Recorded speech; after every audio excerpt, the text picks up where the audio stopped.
They've brought their guns to the gunfight, and the guns today are going to be Ottomans. Ladies and gentlemen, it is time. Let's get into it. It is going to be your third place match this evening, the very first game we're going to be witnessing. It's going to be, of all things, an Ottoman mirror on dry Arabia. On that northeast corner of the map, playing in the red, going as the favorite in this match today. We've got MarineLorD representing Izzy Esports. We've got MarineLorD in the red. And on the other side, we welcome 3DB with the color blue once again with the Ottomans, Aussie. And this is, as you said, just in the pregame. It's not a civilization matchup that you super commonly see in tournaments. Oftentimes you see Ottomans versus something like Malians, like Delhi, but Ottoman mirrors on dry Arabia is not something that you see very frequently in tournaments. Well, I'm incredibly excited about it because I'm hoping that we may begin to see the development of the brand new Ottoman meta. I don't know whether it's been happening too much in tournaments, but I can tell you right now, Corvinus has just been taking over with his fast Imperial strategy. So I'm hoping right now that we can see some sort of emulation of that Ottoman fast Imperial. I tell you what, LidaKor, if it happens today, I'm going to take my hat off and eat it. And luckily, it's made of chocolate, though. One thing is sure, these two did meet in the Elite Classic Grand Finals back in May. MarineLorD won 5-0 in that matchup, so we'll have to see if his series here is going to be just as clear as that one was. But, you know, one of the bigger shockers over here, just looking back to yesterday, to the semifinals, was how Lucifron took out MarineLorD. So, you never know what to expect from these series, especially with the diversity of the map pool that we have for this event. Yeah, that's exactly it. I mean, you come into it and you're thinking, all right, we're safe. We've got dry Arabia in the first match, definitely. But when you think about things like Volcanic Island, Mountain Clearing, obviously, they are maps that, well, I guess you just wouldn't say play standard. And that definitely gives B a bit of an advantage here. So I'm looking forward to seeing what he's got for us today. It's going to be a bit of a mirror opening, though. We do see the early military schools coming out for both of these players here, looking to get the free units rolling nice and early for both of them. Normally, one of the things that we see is players looking to get the military school in the Dark Age, then as soon as they hit that Feudal Age, looking to switch it over, either from the Spearman over to the Archer or over to the Sipahi. Yeah, that's going to be an interesting mind game to look at, Aussie. Whether either of these players will try to go heavy on the Archers in a very heavy ranged meta that we have right now, or we're going to have mass Sipahi coming in from either of these players. A lot will come down to what unit composition either of these players chooses. And I think a lot could come down to what units they actually queue up on their military schools. Is it going to be Sipahi from both sides? Or are we going to see one of these two players saying, look, I would rather just play mass spears and archers against the enemy Sipahi? A lot of mind games going into the Feudal Age over here. But for now, it's a fairly standard opening. It's the minaret for both players. Only difference is that B is building it with 5 vills, whereas MarineLorD is taking the slower pace, just building it with 4. Indeed. We do have a little bit of a spearman fight early on here. It looks like MarineLorD's managed to get behind enemy lines. One of those villagers coming down to within 1 hit. Unfortunately, MarineLorD unable to take out that villager for the moment. So, forced away from this early battle. But, yeah, I got to agree with you. I'm curious to see how it unfolds once we get into that 7-8 minute mark. Because Fast Castle seems to be really, really strong at the moment for the Ottomans. There's just so much that the Ottomans have got going for them when in terms of Fast Castle. Because obviously it's difficult to push underneath the town centre. The town centre's obviously got great defensive capabilities. And when you combine things like the MIA into that, it really allows for quite a bit of just natural defense.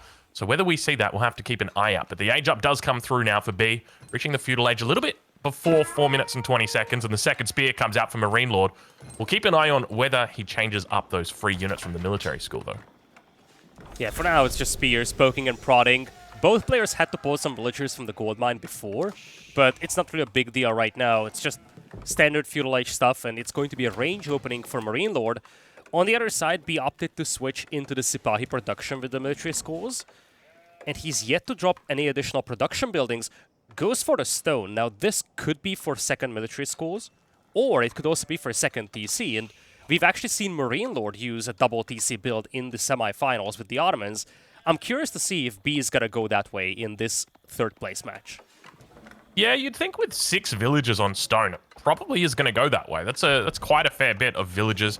Normally, if they're just going to add in the second military school, you'll see them move maybe 2 or 3 villagers over, but 6 is quite a decent amount, so it's going to be early action this game. MarineLorD looking to try and fancy his luck on the 1 base against B, who's going to be trying to stick it to the 2nd base. Does he have any good second TC locations? Both of his hunts are kind of far away from the starting base. One of them is right on the front, so I'm not really a big fan of that. And I wouldn't like a second TC right next to the edge of the map. But you see B is actually herding the deer closer to that wood line. Makes me wonder if he is going to place his second TC there. Obviously, assuming that he goes for a second TC. But I think he will. Villager's going to go down, though. Feels bad, man, trading out a villager for a spearman. MarineLorD winning the first early little bit of scuffle here, but I think you're 100% on the money with that. The deer push here is absolutely cute from B, but it may get interrupted. Look at the spears now as they stand idly by. It's going to be a 2-on-3, so MarineLorD going to be at a disadvantage here, and B going to be returning back to his duties over on the deer. Yeah, MarineLorD, I think, should know that B wants second DC, just based on having the spearman out there to push the deer. It's not something that you very commonly do if you don't want to play second TC quickly. Although technically you could still push these deer just under your TC, but I feel like MarineLorD senses that there is something coming his way, and he's got some archers over here. Not something that B really has a response to right now. Yeah, especially with the spearman there to guard up against the Sipahi just to the north. It's going to be a bit difficult for him. He might need to think about archers of his own.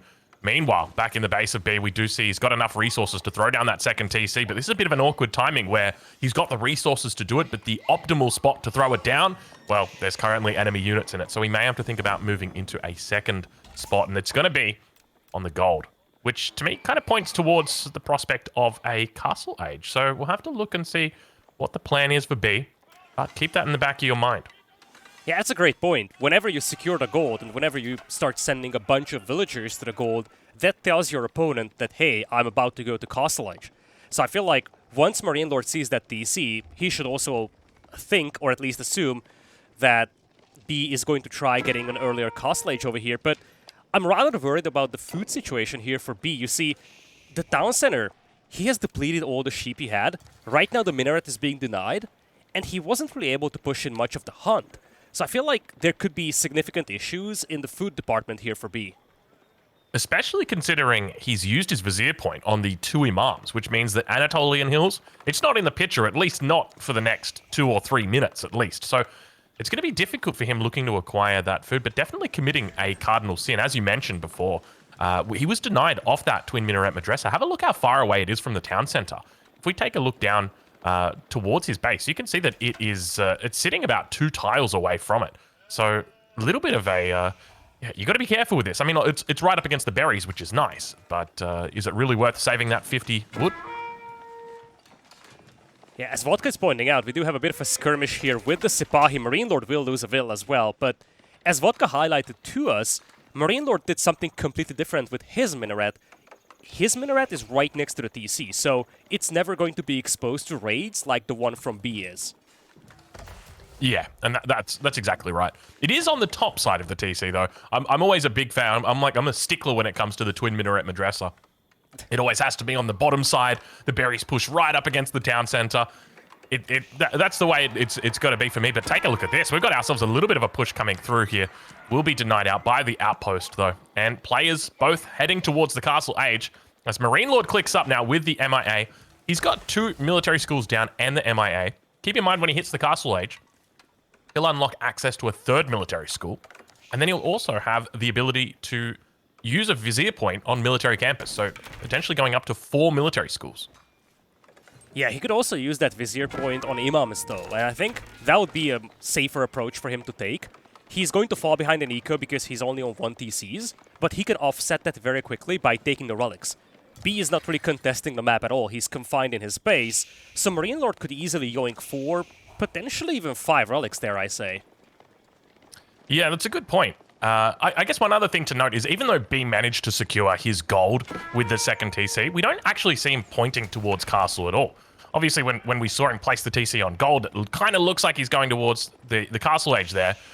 But the fact that he's got that triple archery range down indicates to me that there's probably a plan to at least stay in the feudal for the moment. But as soon as he sees MarineLorD hit the castle age, he should know that, well, a mangonel's going to be on the menu, and if there's nothing worse you'd like to see on a Tuesday night when you've got your archer mass than a mangonel popping out.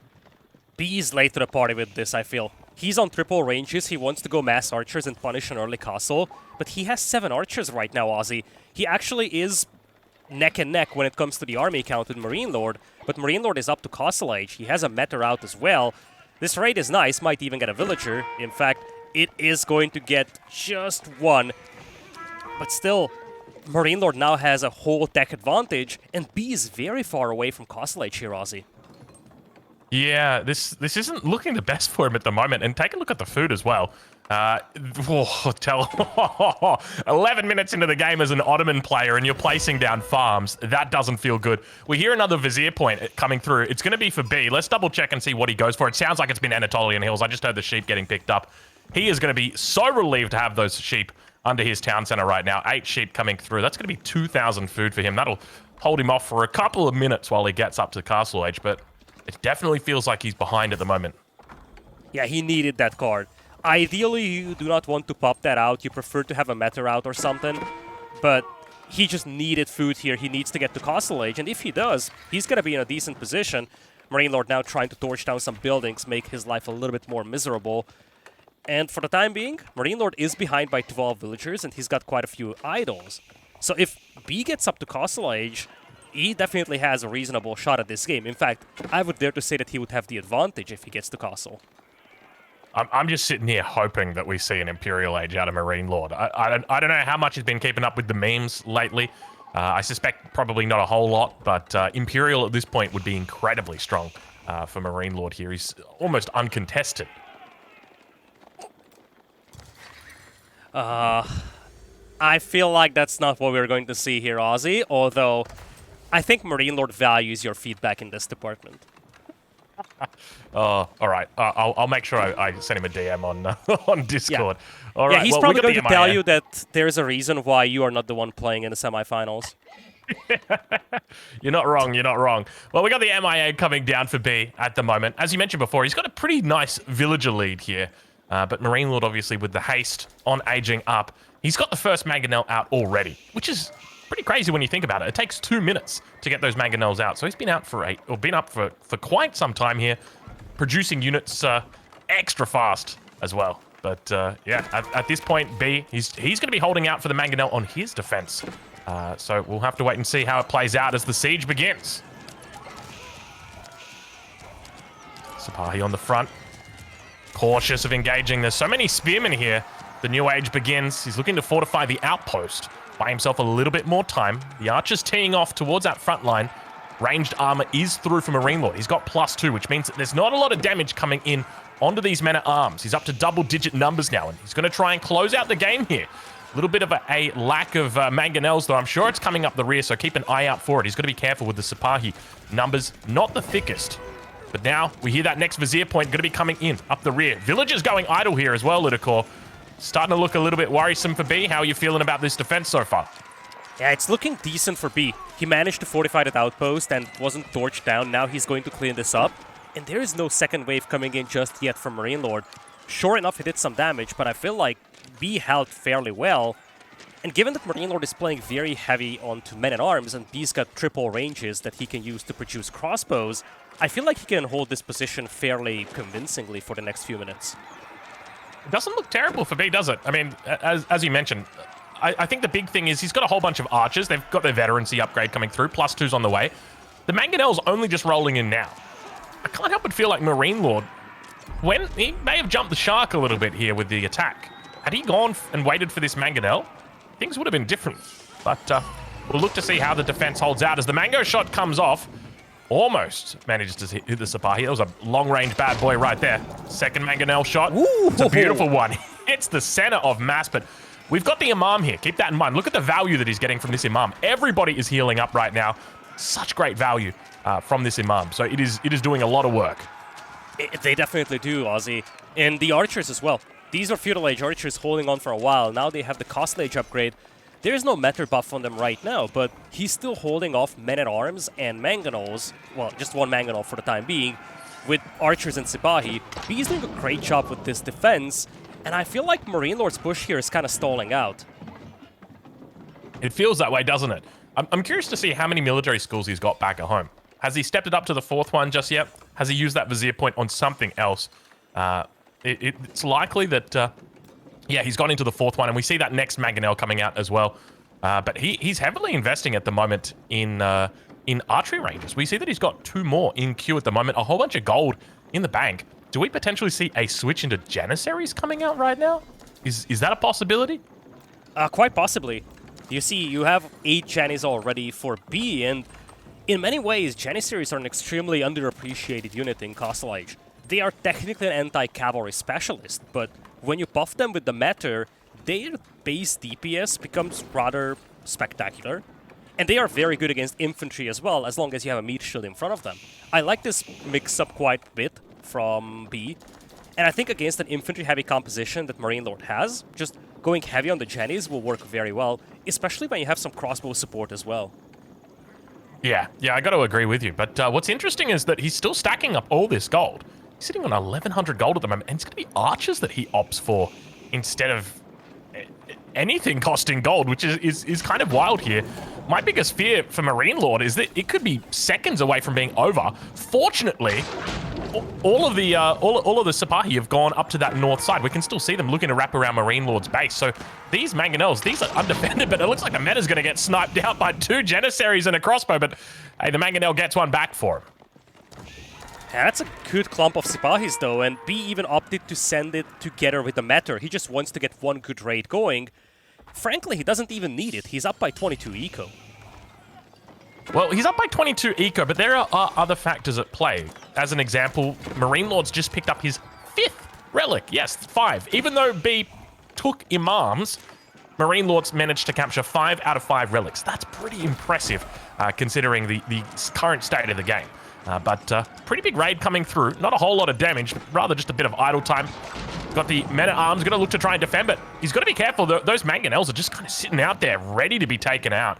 The Men-at-Arms somewhat far behind them. I'm surprised that B didn't jump on those Mangonels. They were wide open. Opted to try and harass those gold miners. Lost a couple of Sipahi in the process. Looks like he's just going to play into Springles though to deal with the Mangonels. But as you said, MarineLorD dodged a bullet by not losing those Mangonels out there. Yeah, he really did. Other thing to note, MarineLorD's dropped down that second town center as well, so he'll be looking to run the same speed as B. So realistically, if this game does go long, MarineLorD does have the advantage just because of the relics. A 5 relic advantage is definitely nothing to sniff at when it comes to, you know, your Imperial Ages and your Tithe Barns.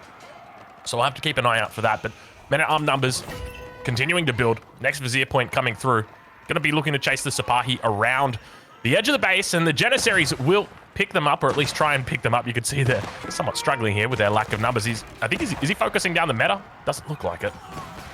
Yeah, this is a nice cleanup though. The Matter is also going to go down, and MarineLorD went up to 18 Janissaries. As you said, he's sitting on soon-to-be 5 relics. In the long run, that's going to be spectacular. For now, he's kind of offsetting the villager differential between the 2 players. If this game goes long, MarineLorD should be confident, but I still feel like there is, let's say, a 5-minute window for B to do a lot of damage here. I'm starting to get worried for B, though, because with that many Janissaries and Men-at-Arms out there for MarineLorD, his defense is going to be extremely difficult to break. Yeah, I've got to agree. The one difference is, though, that we do see that both of these players have actually picked up Springald, so it looks like MarineLorD's only just added his in. But one of the things to note is I think both of these players have gone for Janissary Company. Big value came through for MarineLorD. He maxed his out. I think he managed to pull 10 Janissaries out of his, whereas B only, I think, got 8. So it's a little difference, but it will start to add up. Numbers now looking pretty similar here. A lot is going to come down to the siege. We have 3 Mangonels for MarineLorD, just a single Springald. On the other side, not a single... Actually, there is one Mangonel for B, but he's going heavy on the Springalds. He's playing into the anti-siege, whereas for MarineLorD, he just wants to go for the raw firepower of the Mangonels. Yeah. Mangonel's starting to move up here. You can see that, yeah, as you mentioned, the numbers are looking really solid for him. It's all going to come down to those Mangonels. 3 Mangonels the difference up against that 1 Mango from the side of B. And B now going to have to fall back away from that food source. Might have to add a few more farms in. Archers harassing down on the south as well. MarineLord's got a couple of outs here. I think this is feeling pretty good for him. If the Mangonels survive, then he should win off that. In addition to that, if the game just seems to go to that 130 villager stage, then he'll be up 5 relics, and he'll be pretty damn good from that perspective as well. So the burden is really on B to win this fight imminently, and to win it by taking out those Mangonels quickly. Curious decision from MarineLorD to move in with his army to fight just before going up to Imperial. He's stacking up resources for that. Looks like the Mangonels will get sniped by the Springboards pretty quickly here. Yeah, the first one's gone down. Second one also going to be going down here. There's plenty of Springles on the back here, and MarineLorD going to be forced away from this position. Men-at-Arms just chasing. Our Janissary is going to be left to cover it, and you can see a single Mangonel from B remains. It's lost its wheels, but it does have the potential to do that damage, and look at B just cleaning this up. Exactly what he needed to stay in this game right now. This is a tricky spot for MarineLorD. He's floating a lot of resources. That could have very well been army. He's still hoarding those resources. Makes me feel like he wants to go into Imperial, but he now needs to be cautious. If he goes into Imperial now, B could punish that. This is a really dangerous position for MarineLorD, and 100%. All he wants to do right now is spam. It's the most important thing he can do. Let's look to see whether he spams out Janissaries. He's got to be looking at those resources and thinking, that's what I've got to do. Springwood's coming out, though. We can see that Mangonel on the backside, but the numbers still looking good for B here. All sacred sites are taken. Get off our screen. Mangonel fires towards the front line. All of the Springwoods are down for MarineLorD. This Mangonel is uncontested. Watch it hit this north side. Bunch of Janissaries. It's a pretty decent hit. Hits about 6 of them. Down to half health. He's going to have to fall back. Mangonel's going to have to say goodbye as well, but they both go their separate ways. They say, we'll call it even. Let's go to the next round. MarineLorD did have 2 Matters buffing his army. On the other side, B didn't have a Matter, and that's a big difference maker in that fight. MarineLorD keeps most of his army intact, and he actually even started the Sacred Site countdown for a brief moment, only to be stopped by B in just a couple of seconds. But yeah, MarineLorD is still floating a lot of gold. His food has kind of been depleted. But if he wants to go into Imperial, this could be a decent window for him. In fact, he's starting to creep up with some towers, get some additional firepower in case he gets attacked. And for P, he now has a lot of siege to work with. 4 Springles, 5 Mangonels out there, Aussie. This is a lot of siege, isn't it? Because, I mean, if you just take a look at a glance at the UI, right, then you're like, wow, 75 military pop there for MarineLorD versus 60 for B. It's like, yeah, but a lot of those are archers. In fact, half of that is archers. And you want to know what doesn't do too well against Mangonels? Well, it's the archer. This is kind of wild to see from the perspective of B. Just so much siege, and he's still adding more. He's up to 5 Mangonels, creating his 5th Springwood now. Compare that to MarineLorD, who's sitting on 4 Springwoods, but he knows he's in trouble. He's got 3 more in the queue. So I like the fact that he's gone for these outposts. Gives him a little bit of a heads up that you know, trouble's coming, essentially. Yeah, once he gets to Imperial, he gets roller shutter triggers, so he is going to outrange the Springolds that are coming out from B. Once he gets to Imperial, this is going to be a very difficult defense for B to break. Well, the question's going to be about whether he can get there in time, but you're 100% on the money. If roller shutter triggers comes through, MarineLorD will shut it down completely.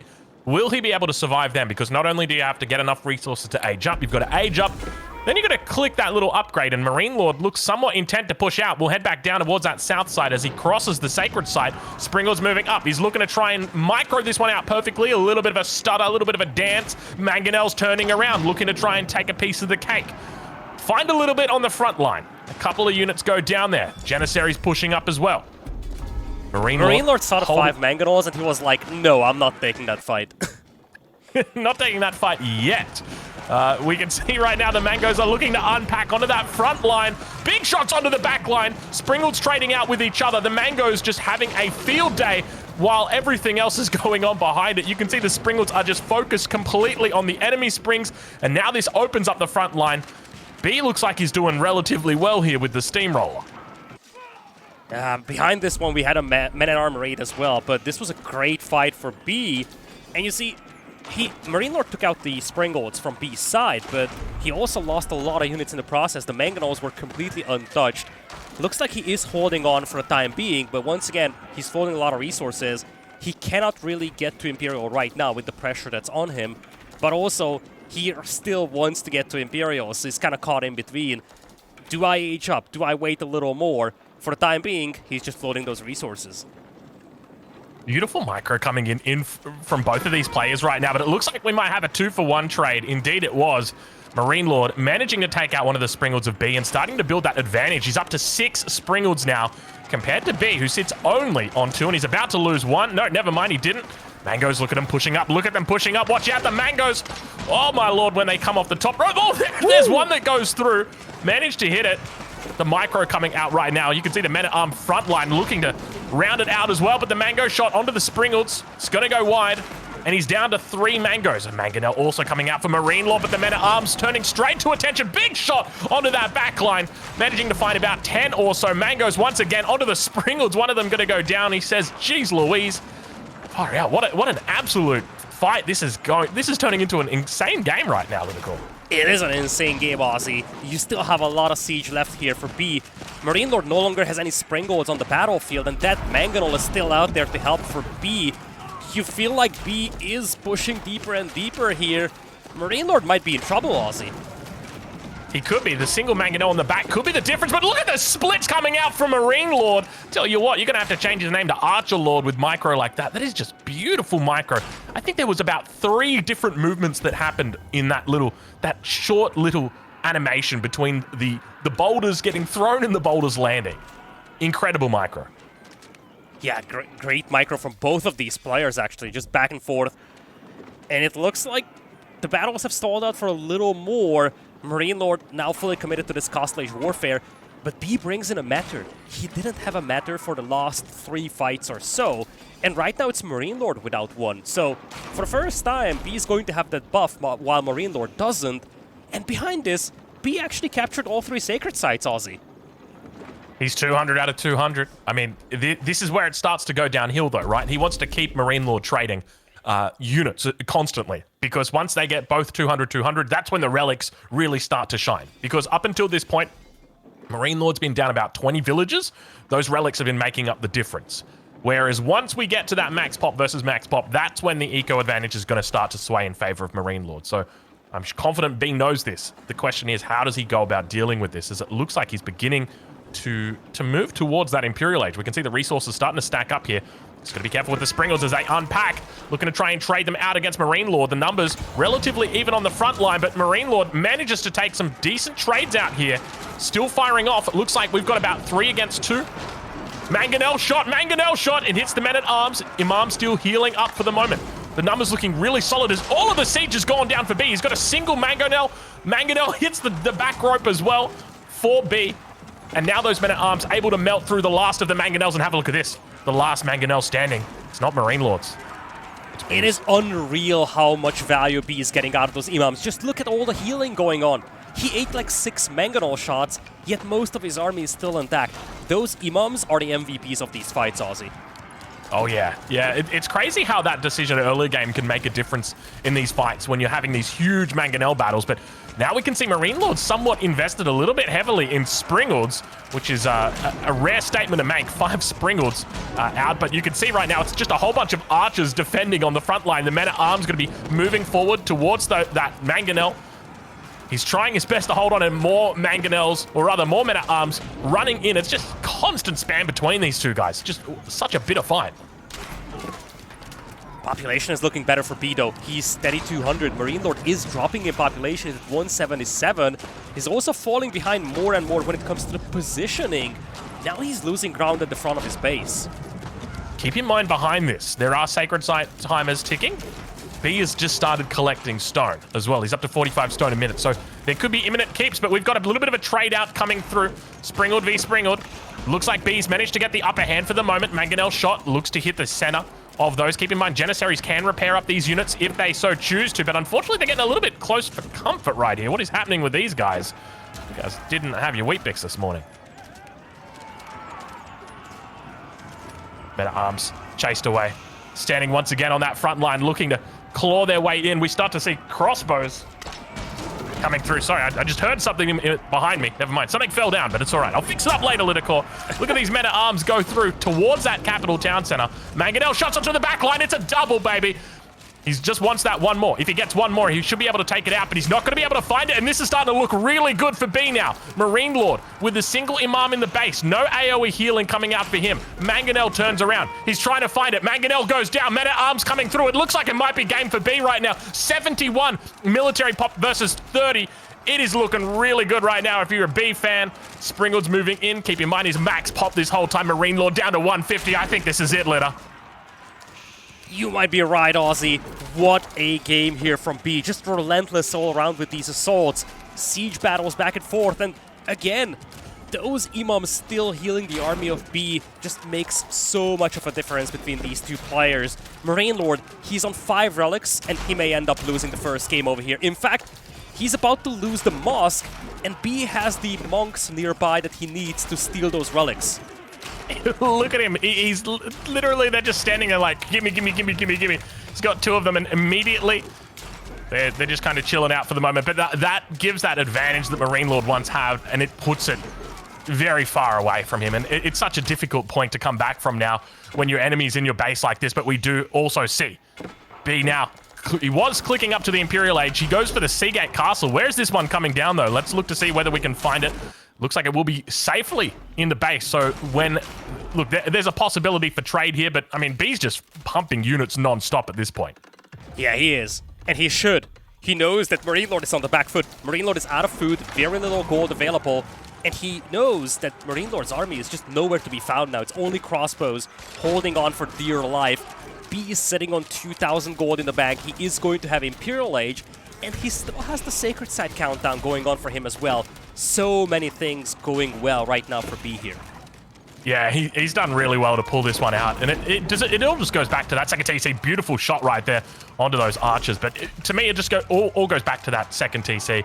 He was able to leverage that villager advantage he had and bought himself time with it. And I think that was the most important thing. He waited for that mid-game, took a really good fight against MarineLorD, knocked out all of those Mangonels. Remember those 3 Mangonels that were pushing in? Unfortunately, they all got taken out, and B did a great job, and now just rampaging through the base. I will note the villager numbers are pretty even at the moment, but the advantage just feels so strong for B. Yeah, it is. It's a whole age advantage now. In fact, problem for MarineLorD now is that he's going to have to decap one of those sacred sites. At this point, B could start thinking about just falling back. He likely won't because he's got the momentum, but it's not just about surviving right now for MarineLorD, it's also about decapping one of those sacred sites. On top of that, B's got upgrades coming through. Elite Men-at-Arms just arrived. Elite Army Tactics is on the way. Roller Shutter Triggers is coming through. He's picking up +3 range. Tithe Barns. Look at these upgrades. These are all those core Imperial upgrades. And B's just getting them like they're breakfast menu items right now. Well, ladies and gentlemen, that's going to be GG right there. B obviously doing an incredible job in this first game of the series. And I got to tell you what, LidaKor, if that's the first game of this series, we got ourselves an absolute fiesta of a series on our hands. Wow. This game reminded me so much to the grand finals of the Elite Classic. We cast that thing together, Aussie. Game number 1, Bit. An hour-long slugfest that we had over there. Ended up with a wonder victory for MarineLorD. This time around, it's going to be B securing game number 1, but this was just a spectacular game. So many things going crazy in here.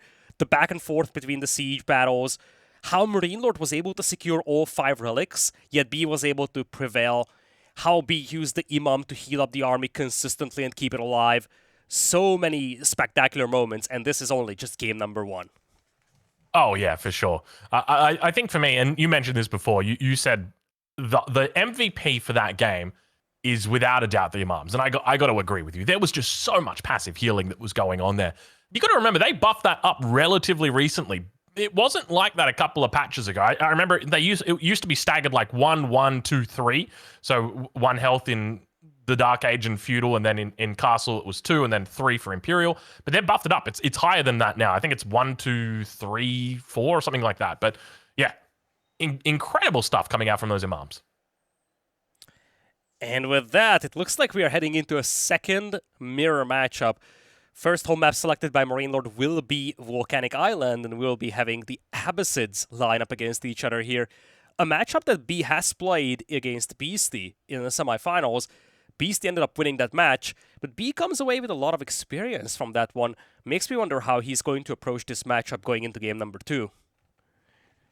Yeah, I'm curious to see it. Volcanic Island, it is a map that I haven't had a lot to do with LidaKor, so I'm going to need to hold your hand through this. But speaking of holding hands, anonymous gifter, I don't know who you are, I don't know where you're from, but I would love to hold your hand. Thank you very much for gifting 50 subs. Mate, that's huge. That's massive. And to do it anonymously, to just be sitting there back, legs up right now, like, yeah, I'll just gift a 50. Just do it anonymously. Thank you. Thank you. EGCTV appreciates your support, and that support is what keeps these events coming. So thank you very much. All right, LidaKor, run me through it. Volcanic Island. There's water. There's volcanoes. There's an island. What there are are no see? volcanoes, Aussie. I'm sorry. What is called Volcanic Island? Maybe the island itself is the volcano. Perhaps. Although I don't think it's ever going to erupt. Though we're going to see something spectacular if we have a game like game number 1. So it's going to be comparable to an eruption. We'll see explosions. That's what you're telling me. You know, you mentioned erupting, and I just remember reading, I think it was a Reddit post. I think there's an island in Japan that's literally just a volcano, and people live on the island. And the philosophy of those people is just like, if it happens, it happens. And it's like, can you imagine being or just living on an island like that? You know, hey, when it happens, it happens. It's like, what's wrong with you people? Go live somewhere safer. I guess Japan though. It's like Australia, but for natural elements. Anyway, 26 seconds to go, LidaKor. Who's your pick for this this game? It's a tough call. I feel like both these players were so powerful in game number 1. That was essentially a 50-50 game. But I'm going to pick B here going into game number 2. I think he learned a lot from the Beastie game yesterday. And I think that's going to be a valuable experience in there. Remains to be seen if he's going to try to mirror what Beastie did in there, which is basically playing into a fast castle off the back of a fishing eco. He kind of fell to that build yesterday against Beastie. On the other hand, MarineLorD saw that set too, so we might actually end up seeing double fast castles here. All right, well, let's see exactly how it goes down. I'm going to have to agree with you because, as I mentioned, Volcanic Island, I'm not the most experienced, but I would give the advantage to B just on the basis that Volcanic Island, the little that I have seen it played out quite chaotically. And as a result, B, obviously, he lives in chaos. That is his favorite way to play. He's just chaotic. He's everywhere. He's nowhere at the same time. But we dive into it, ladies and gentlemen. It is game number 2 for your third place match. Spawning in on the south side of the map, representing Izzy Esports in the color red as the Abbasid Dynasty, we've got MarineLorD. And to the north with a 1-point lead, now we have B once again in command of the Abbasids. So once again, Aussie, it's the second mirror that we have here in this series. First one was won by B. What are your expectations going into this game here in game number 2?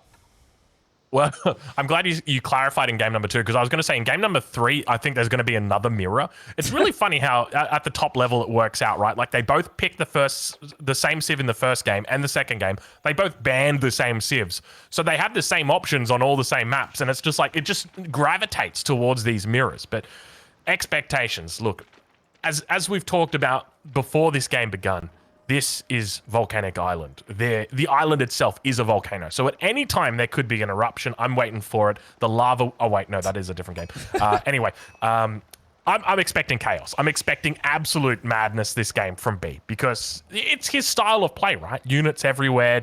If he doesn't know what he's doing, how are you going to know what he's doing?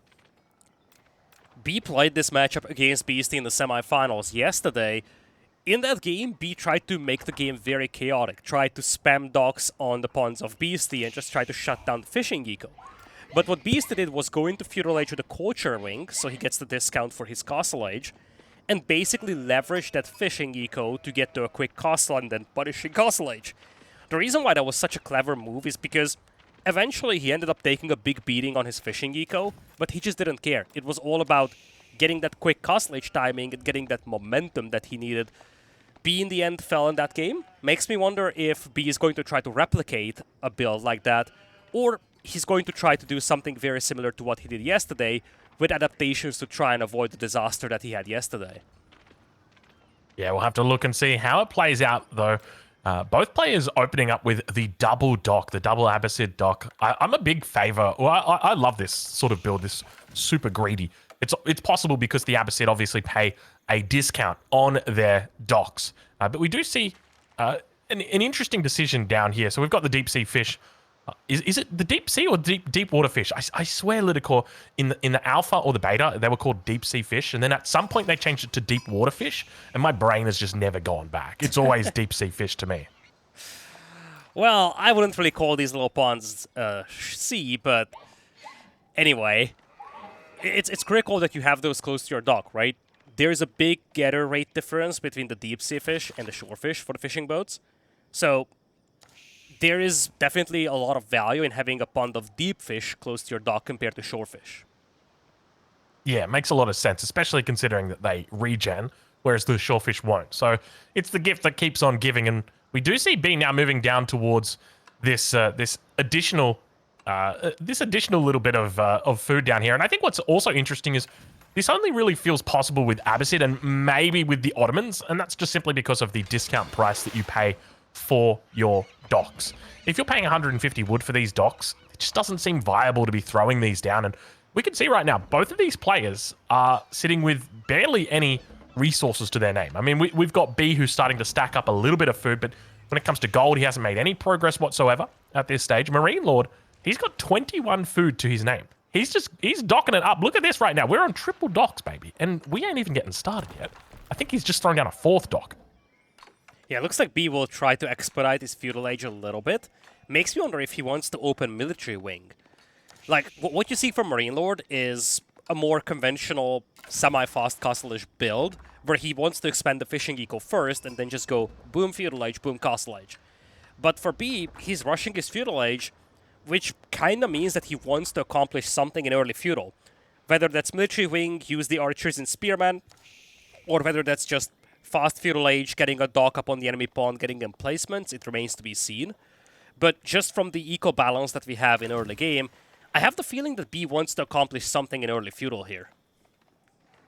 Well, we do see he is going to be going for the culture wing, which points towards the prospect of a castle age. A villager moving across the map gets scouted out. MarineLorD knows about it, knows that it's coming, though it is going to be quite the task taking it out. Obviously, only one damage apiece is going to mean that it's troublesome. But we see a second villager moving out in the same direction towards that side of MarineLorD's base, and the dock goes down. Villager getting its shank out. MarineLorD looking to deny this dock before it even comes up, and he does so successfully. The villager is all that it needs to turn that around. Let's check in over on the other side of the map, though, because we have that villager migrating across, looking to put down another dock over towards that east side. Yeah, MarineLorD is aging up in the military wing. Oh, villager gets found by the wolf, and it's not even a full HP vill, Aussie. MarineLorD does see it, so once again, he's going to know that there's a dock coming his way.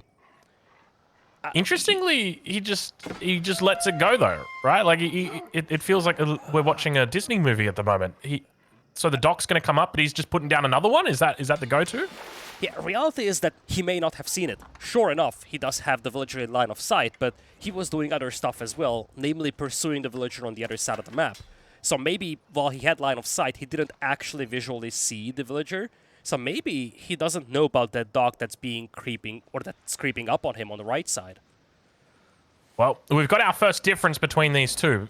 They're both big fans of docking, but only one of them is a fan of the military wing, and that's going to be MarineLorD, who's got 30 seconds to go before that very first unit comes out for him from the military wing. Obviously, he's got the spearmen making their way out, and it's a nice little response that he's got here. Battering ram coming down. Yeah, this is an interesting response from MarineLorD. Makes me feel like he just read what B wanted to do here early in the game. Knew that B wants to sneak up docks on him. He went with the military skull so he can just get some spearmen out. And in fact, he isn't just getting the spearmen and the archers from the military wing itself. He's also grabbing spearmen from a barracks. So this is almost an all-in-ish approach, which aims to just destroy those docks, and I love it. Think about it this way. You see B stacking up resources for Castle Age. But at this base, MarineLorD can just steamroll all those docks, and he might even be able to do some damage on the starting base of B, because B has no desire to make army. That's a good point, LidaKor, but all I can think about right now is that damn wolf. Did you see that? It just stole the kill. There was a villager on 2 HP, and the MarineLorD's spearman had it 100%, and the wolf stole it. Why you got to steal the gold like that, Wolf? I need that gold. I'm working towards my... I'm trying to think of a Dota 2 item really quickly. I'm working towards my hex. Come on, give me something here. Your Kill golden stealers. wolf skin, that's what you're working towards. That's it. That's it. Yes. Double archery range coming up for B, though. You can see the response is immediate. And it's curious to see how the B, instead of going for an emplacement on the dock over on the west side, opts to go for the Dow instead. And looks to be a little bit more proactive with his aggression rather than just leaving it all to the dock. Because he knows that it's only a matter of time before that dock does go down. Yeah, B going into Camel Archers once again, the same unit that he went with in yesterday's set. And it's going to do very well against those spears. Not so much against mass archers, though. And I feel like, I guess both of us were wrong when we were thinking about the prospect of a fast Castle Age over here. Because it looks like we will have some extended Feudal Age combat. Both players now starting to pile up units. It's curious how this unfolds, right? You've got your plan, and then all of a sudden everybody gets down in the mud, and now we're all dirty with the mud. We've got aggression now on this north side of the map. You mentioned the camels. They should be able to do all right here as long as the micro prevails. But over on the east side, there's just action everywhere. And beautiful micro now in the base. Look at this B just taking it one arrow at a time. Yeah, nice find by MarineLorD getting that villager down. MarineLorD has already killed 4 villagers in this game, which is remarkable given how little army he had for most of this game. Yeah, it's a good point. He's taken a fair swash of the map as well. Have a look from the perspective of MarineLorD right now. If we can ride on board with him and just his perspective, look how much of the water he's actually taken and he's in control of. It's absurd. He's got about 70% of it, maybe even more, maybe 72%. Yeah, he's got a lot of map control, that's for sure, and he's actually stacking up a lot of units now. That's one of the big differences between these two. B's units, the Camel Archers, take so much time to train. They're very versatile, and he's going to have the mobility advantage, but MarineLorD will have a massive numbers advantage here for the next few minutes. He's continuing to build them as well. He's got 2 more in queue now, so this could be a little bit worrisome for MarineLorD, because as long as the micro is decent from B, which of course it will be, because B's one of the best in the world, MarineLorD could be in trouble here. If these, I mean, what is that at, or what's the cost associated with these? If these guys manage to make it through unfazed, it's what gold is going to be potentially challenged. Makes a lot of sense if you it. do that. You can deny the enemy Castle Age if you try to challenge the gold mine. So that's definitely an avenue he could go towards. It's hard to hit the lumberjacks. I think it's going to be a mix of a couple of things. He will also try to harass the fishing eco. He needs to shut down food and gold. If he does that, I think he's fine. Until then, MarineLorD should be okay. And you see, the big issue for MarineLorD so far was that he didn't have enough archers to just one-shot these Camel Archers. Now he's building up more archers, and it's going to be increasingly difficult for B to take these engagements. Yeah, we can see right now that B's not training any more camels. He's decided, you know what, camels, maybe it's not the right plan. But the right plan definitely seems to be battering rams. Look at these guys just taking over these docks. And B's starting to fall down on the dock numbers. I think he's sitting on about 3 docks at the moment. Compare that to MarineLorD, who's up on 1, 2, 3, 4, 5, 6 docks. That's impressive for MarineLorD to take that much control. B does throw down the second TC though. He's got that going for him. Yeah, that's gotta be a big factor, and you see, it's the game started getting interesting and better for B once he started going for that second DC in the previous game. Wasn't a clear-cut advantage immediately, but part of the reason why he won the previous game was that villager lead that he built up, and now he's working towards the same thing. And with the Camel Archers, he can also harass MarineLorD and might even be able to pick off a couple of vills. All right, well, we'll have to watch and see how it goes, because he's put in a whole bunch of horsemen into queue. So really looking to go with that traditional Abbasid composition. Not going with spear crossbow, or rather spear archer. Instead, just going for the horseman camel. Something that quite common that we used to see all the time on big open maps. But to see it on a map like this, it's going to be interesting, because he doesn't really have a lot of space to move. It's basically just going from one side to the other and back. But he continues to run behind enemy lines for the moment. Not going to be able to find too much down here, though. So gets chased away. Back towards his base. gold locked down, at least this gold. He does have access to a secondary gold, which is doing relatively well at the moment. I think that's where the second TC is actually placed. I wasn't a big believer in the Camel Archers when B went for them yesterday, and I'm not a big believer today either. You see, MarineLorD is on the way to Castle Age with the Culture Wing. He has 30 archers to work with. Abbasids will be able to build rams immediately, so the moment MarineLorD gets to Castle Age, he can start assaulting the base of B. B is trying to make up for this with horsemen, but if he cannot take a good fight here, he will just be destroyed by a Castle Age army. Yeah, this could be a big issue, especially when you start thinking about stacking up those upgrades. MarineLorD looking to pick up ranged armor at the moment, but hold your horses right here. We got some cavalry on the way. Spears, not a lot of them, and the few that are here going to get picked off very quickly by the camels, and you can see the horsemen just having a field day as they take out those archers, and almost before it began, it was over. And MarineLorD losing a pretty large amount of his army. And this is bad for MarineLorD. He needed those spearmen to guard the archer mass against the horsemen. Now he lost most of his spears, so suddenly his archer army isn't anything that's promising, really.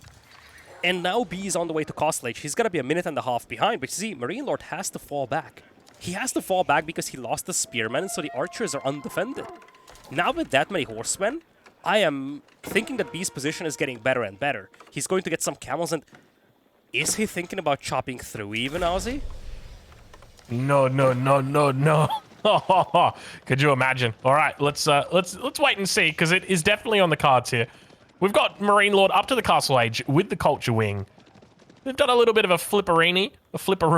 We've got B going up with the Military Wing here to the Castle Age. So both players looking to be up within the next minute or so. But I mean, at the moment, who would you give the advantage to? Because it definitely feels like B has found his way back into this game in just the last minute or two after taking that decent fight. Yeah, I like B's position a lot now. He started to pivot away from the Camel Archers finally. Now he's got mass horsemen. He's about to get to Castle Age. He is on 2 TCs. I feel like he also has he definitely has the element of mobility as well. So I feel like a lot of things are now going well for him. But he's going to have to find a way to hold off this assault of mass archers and spears. So I would love to see him going for a siege workshop the moment he gets to Castle Age and get like 1 or 2 mangonels out. That was my first thought as well. It's like we need to see a mangonel right now. But have a look at what B is doing with his resources. Keep in mind he does have the Culture Wing. Is there a world where this is just straight to Imp? In theory, it could be possible. I feel like that would be very risky, but, you know, we're talking about B. Do it. B, yep. He could still do it. Do it, B. No, he's got too many upgrades at this point. Do it, B. He's not going to do it. Defense is back at home, though. Things are looking a little bit rough now as the archers march into the wood line. Villagers getting absolutely sniped out right now. You can see those 15 woods coming through, but meanwhile, back towards the enemy base, he's trying his best to distract. He didn't notice at all, Aussie. He's just now reacting to this. This is catastrophic for B. All of that advantage built by the second TC gone within 10 to 15 seconds. And now MarineLorD, he's happy with what he's achieved here. This is huge. This is such a tough one for B. His numbers are so disappointing. He tries to go for a quality army, very pricey and expensive units like Lancers, like Horsemen, and he's just getting zerged right now by MarineLorD's mass. Yeah, you're 100% on the money. MarineLorD's got plenty of upgrades as well. We saw, I think we saw Boot Camp come in. We've seen Compos come in as well. He's picking up +2 ranged armor here. So this is a really good quality army. Actually, I take that back. That was B with the +2 ranged armor. But still, we've got ourselves a very solid army coming through. And now the double mangonel as well, just to make sure that there is no threat from ranged units. Yeah, but he's trying to get him back into Lancers. Now, if he can use those Lancers for a couple of raids, there might still be a way for him to get back into this one, but as you kind of highlighted a couple of seconds ago, all the advantage that he built on the eco department just evaporated in a blink of an eye, and now MarineLorD is sitting at 160 population against B's 110. And that's never really a position that you want to be in. Even when you've got the better army, I guess that's one thing to note is, you know, we're talking about 9 Lancers. And to be fair, that is a win condition right there. If we take a look at the Lancer numbers, the one issue that he's going to have is the Mangonel. The Mangonel is the counter to all of this. So as long as those spears get back to cover, he should be okay. But the Mangonel will take a little bit of damage. Watch out over on that left side, right side. Spears, unfortunately, on the front getting cleaned up by those archers. And we can see now the Lancers doing a decent job. We'll be fine. And look at those dodges coming in. The Mangonel shots are absolutely nowhere to be seen. And now the single Lancer remains to clean up the remnants of this MarineLorD army. And I gotta say, he's not looking too bad all of a sudden. Yeah, but that's partly because he's up to 42 archers, Aussie. He built up that mass of archers in, like, no time. A minute ago, I would swear he didn't have more than 5 archers. He's up to 43 now. This is just unreal. Where are these archery ranges coming from? This is wild, but we got ourselves another attack over on that east side. Let's see if B notices. It looks like he does. We see villagers moving away straight away. Town center garrisoned as well. So fortunately, he does spot it this time. But I tell you what, it's starting to feel bad from the perspective of B losing out that many vills and now having to live with the fact, you know, you've got the second TC. Now MarineLord's got his second TC up as well. So you're not even going to be gapping him that much. MarineLord actually going for a third TC. Yeah, he kind of needs to. Sure enough, MarineLorD knows that he killed a couple of vills, but he doesn't actually know if he's still behind in the villager count. So he's trying to make sure that he actually gains an advantage in the villager department. Problem is that now he's getting pushed back on both flanks, and you see, I feel like B has found a lot of momentum off the back of that previous fight. And MarineLorD is still sticking with this composition of archers and spears, but the numbers are looking better and better for B. He's got 60 archers over MarineLorD's 35. This is true. He is losing out a couple of numbers over on this west side, but for the moment, it definitely seems to be doing a lot better than it was as the demo ship goes a little bit wide, unfortunately. Does manage to keep all of the units alive. Beautiful job by escaping just there, right at the end. But more archers going to be coming through. Looking for +2 range armor on MarineLord's side now, and have a look at this.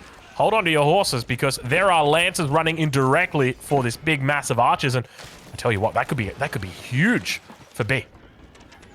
Yeah, MarineLorD is trying to fight this off with spears, but his spears are now gone. He's now mixing in crossbows, but he's only on 6 crossbows, and this composition of Lancers and Archers is working a lot better than what MarineLorD is trying to operate with.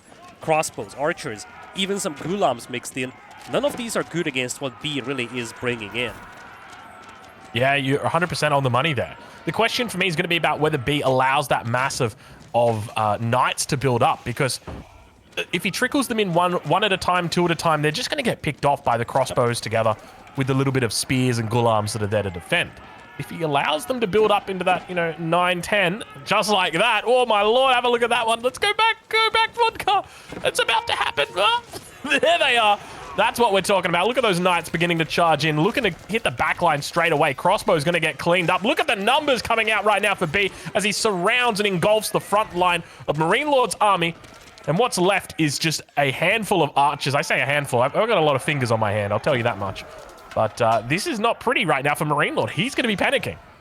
Yeah, he's up on 3 relics as opposed to B's 1, and the villager count is still identical. It's just a matter of the compositions now. You see, MarineLord's army is just so much weaker. Numbers, they're fairly decent for him, but the army value is so much better for B. And 71 archers with composite bows and bootcamp are no joke.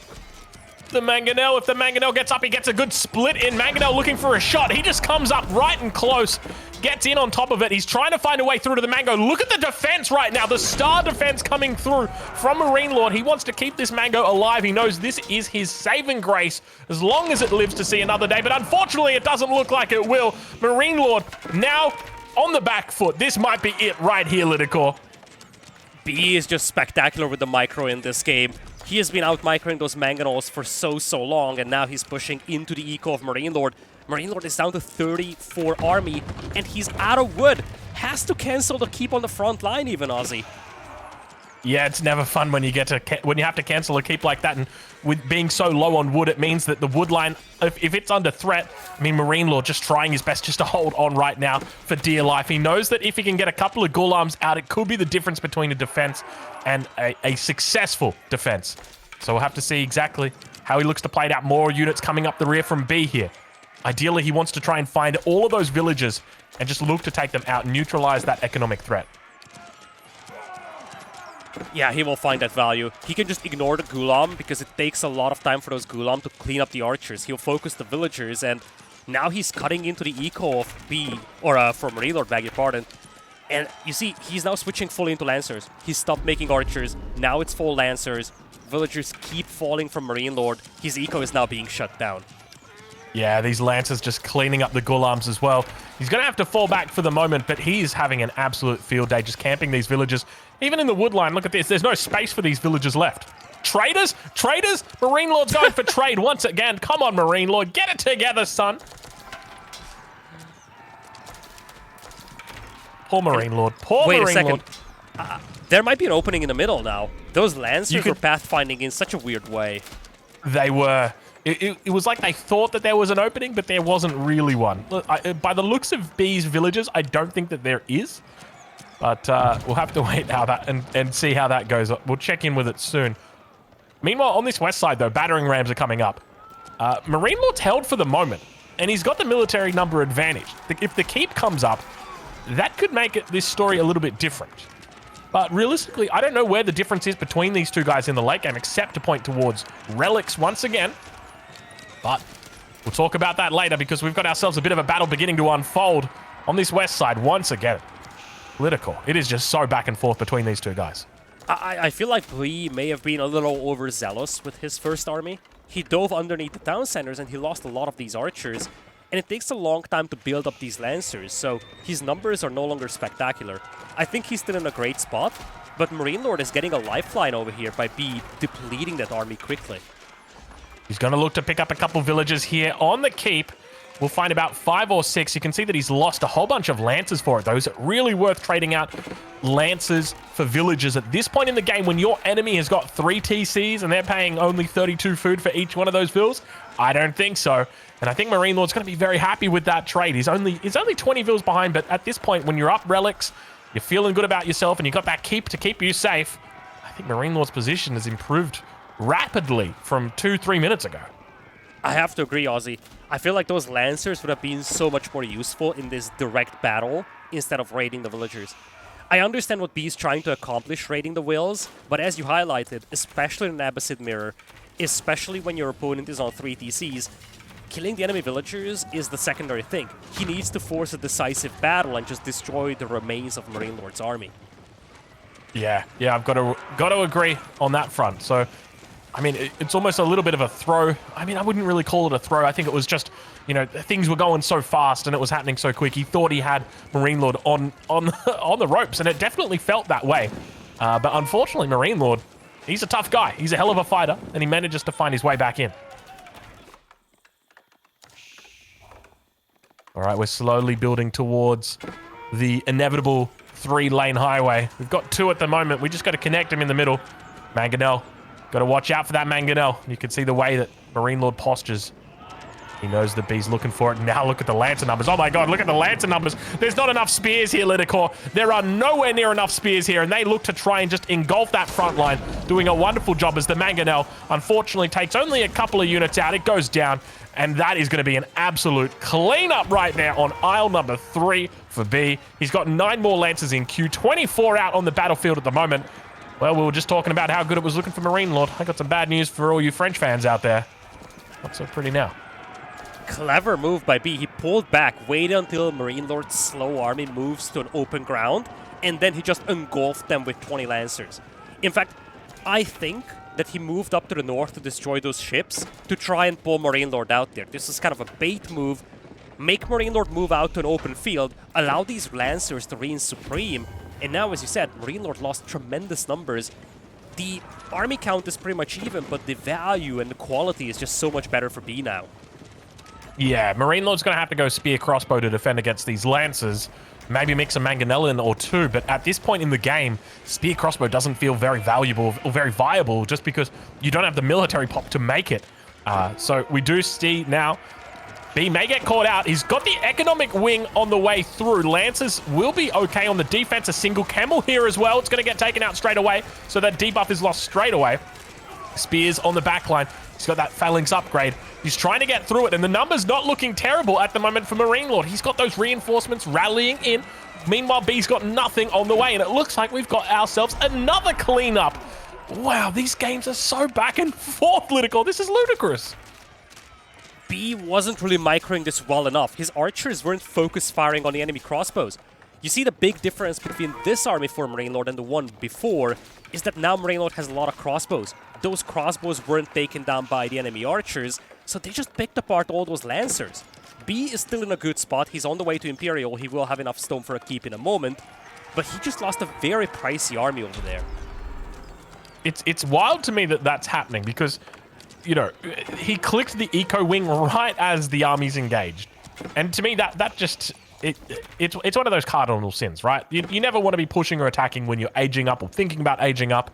It just doesn't make sense. You know, just wait 60 seconds. Well, I mean, with the Abbas hit, just wait 2 minutes. And then you got to wait for the upgrades to come through. But, oh, this keep looks a little bit doubtful, LidaKor. It's tricky. It's only archers and crossbows. I think B can actually clean this.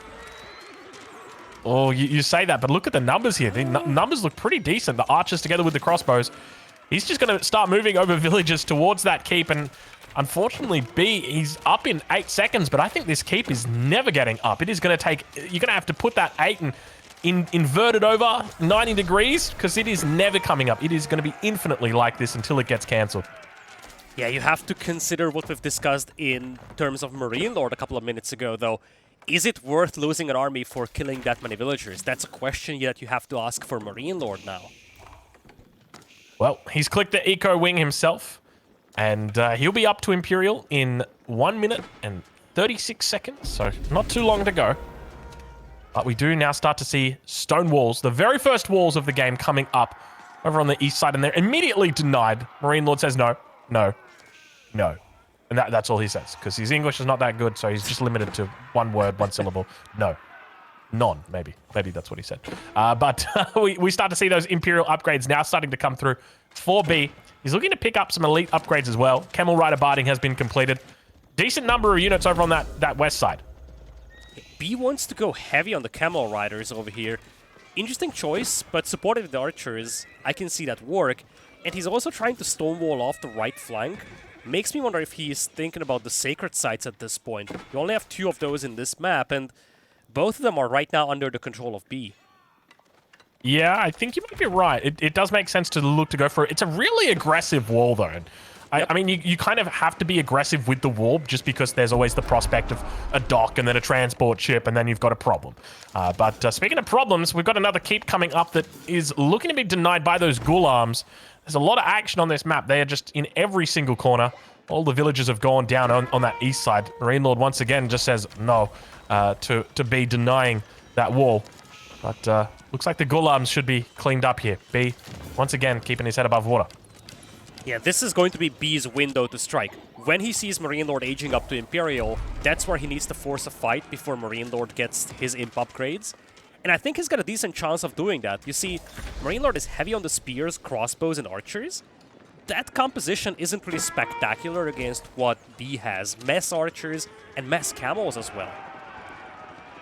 All right, well, we start to see the upgrades coming through from MarineLorD, and you can see the difference in philosophy between these two players. On one side, you've got elite ghoul arms, elite spears, elite crossbows for MarineLorD, and on the other side, elite archers going to be coming through for B. But now the trade begins to happen. Camel's looking to run in. These guys have got a lot of health, but take a look how many spears, and watch out, Mangonel. He might not have wheels, but he's definitely got a dream coming in, rolling in. I say rolling in, he's not rolling. He doesn't have any wheels. Big Mango shot. Doesn't really find too much. The units aren't spaced particularly favorably at the moment. Spears getting split apart, and the Camel's just managing to find that Mangonel on the back line. Unfortunately, it is going to go down. But the numbers here for B looking pretty solid. But we've said that many a time this game, LidaKor. So even if he wins the fight, I'm not fussed. This fight could have been so much better for him had he have gotten the imp upgrade for the archers. He actually didn't have the imp upgrade for most of this fight, Aussie, and he still wins this. Camo was just so tanky, and MarineLorD didn't really have a good response to them other than spears. Spears that got picked apart by the archers in a moment. I'm curious to see how much health they've got, because once you've got biology, once you've got the elite upgrade, these camels are just so tanky, and you get their barding on them. They've got all that armor. You can see 320. They're not even buffed up. That's not even my final form right now. But 7 melee armor, 5 ranged armor. It's a fair bit that they've got going for them. But we do see what appears to be a MarineLorD defense. He's not doing the best when it comes to villager count or the military count. You can see that it's 200 pop versus 148, but he does have the defensive advantage. And now it looks like B is going for that chop through. We can see he moved 3 vills towards the center. Could be looking to reinforce from that direction. Yeah, now this is dicey for MarineLorD. He's out of gold. He's limited on wood, and he's still making Gulam, but the Gulam will just not do well enough against these camels. It's not really a hard counter either way, but the Gulam just have so little DPS against these camels, and as you highlighted, the camels are very tanky. They can just stand and fight here forever. Another mango pops out, and he's got it on repeat. The mangonel's coming out, but unfortunately, B's just got it on lock. And speaking of getting it on lock right now, Vill's trying to put this keep up. It looks like it will probably come up. He may lose a couple of Vills for it. He's down 20 Vills already. It's just going to be a good game. MarineLorD tapping out, and B taking a second game off what may have been the favorite for this tournament. I tell you what, he was definitely my favorite coming into it, but today, it may not be his day. What a game by B once again. Second consecutive mirror, and the second one that B wins, and he does that in an astonishing fashion. Very similar to game number 1, just relentless assaults over and over again. This time around, it felt like it was the composition that was slightly better for B. Also took a bit of a gamble going into a quicker Imperial, but once he got to Imperial, he had the camels unlocked, and his army was just able to beat MarineLorD before MarineLorD was able to get his own upgrades. Spectacular games once again, Aussie. And as you said, one of the favorites of the tournament, MarineLorD, the same player who took out B in the grand finals of Elite Classic 5-0, now faces B having a match point here in the third place game of Call to Arms. Yeah, it's how the tables turn, hey? It is, it's absolutely wild. And have a look at that game. I mean, right there, we're looking at the military count. Look how up and down it is and how much it swaps around throughout those fights. We see B, we see MarineLorD initially up high, and then B manages to overtake him, and then they swing around, and then they both come back up, and then it was all over the place. You know, trying to call that, it wasn't easy. You'd hate to be a betting website when you got a game like that. Trying to pay people out early just wouldn't be possible. It is absolutely wild, and in great Call to Arms third place series fashion, ladies and gentlemen. I've got great news for you. If you didn't call it already, you can call it right now. We can confirm for you. We got ourselves another mirror, another one. And you want to know what, LidaKor? After MarineLorD wins this game, we got a Holy Roman Empire mirror on Mountain Clearing coming up for you guys. Another one. And then after that, Rocky Canyon, we got another one coming up for you. It's going to be a Marlian mirror, another one. Mirrors all day, baby. Mirrors all day. Quite possibly, Aussie. But as you touched on this, Mountain Clearing is still there. A map where B was able to take down Beastie yesterday. That's one of the home maps for MarineLorD. Speaking of home maps, MarineLorD opted to take the opponent's home map here for game number 3. Opts to go for Holy Island. But it's once again mirrors. This time around, it's going to be a very different setup than what we had in the first 2 games. First 2 games, those were concentrated battles. Players always had to focus on the micro, the small details in those specific engagements. When you look at Holy Island, it's a different story. You have to focus at multiple places. That is the water, that is the land engagements. And that's something that's sometimes challenging for even the best of the best. And oftentimes the player that prevails is the one that's able to micro or to multitask a little better on these 2 fronts. Very, very true. It's only a matter of time until your multitasking doesn't prevail and that enemy demo ship comes through and you lose a whole bunch of your navy or a whole bunch of your villagers.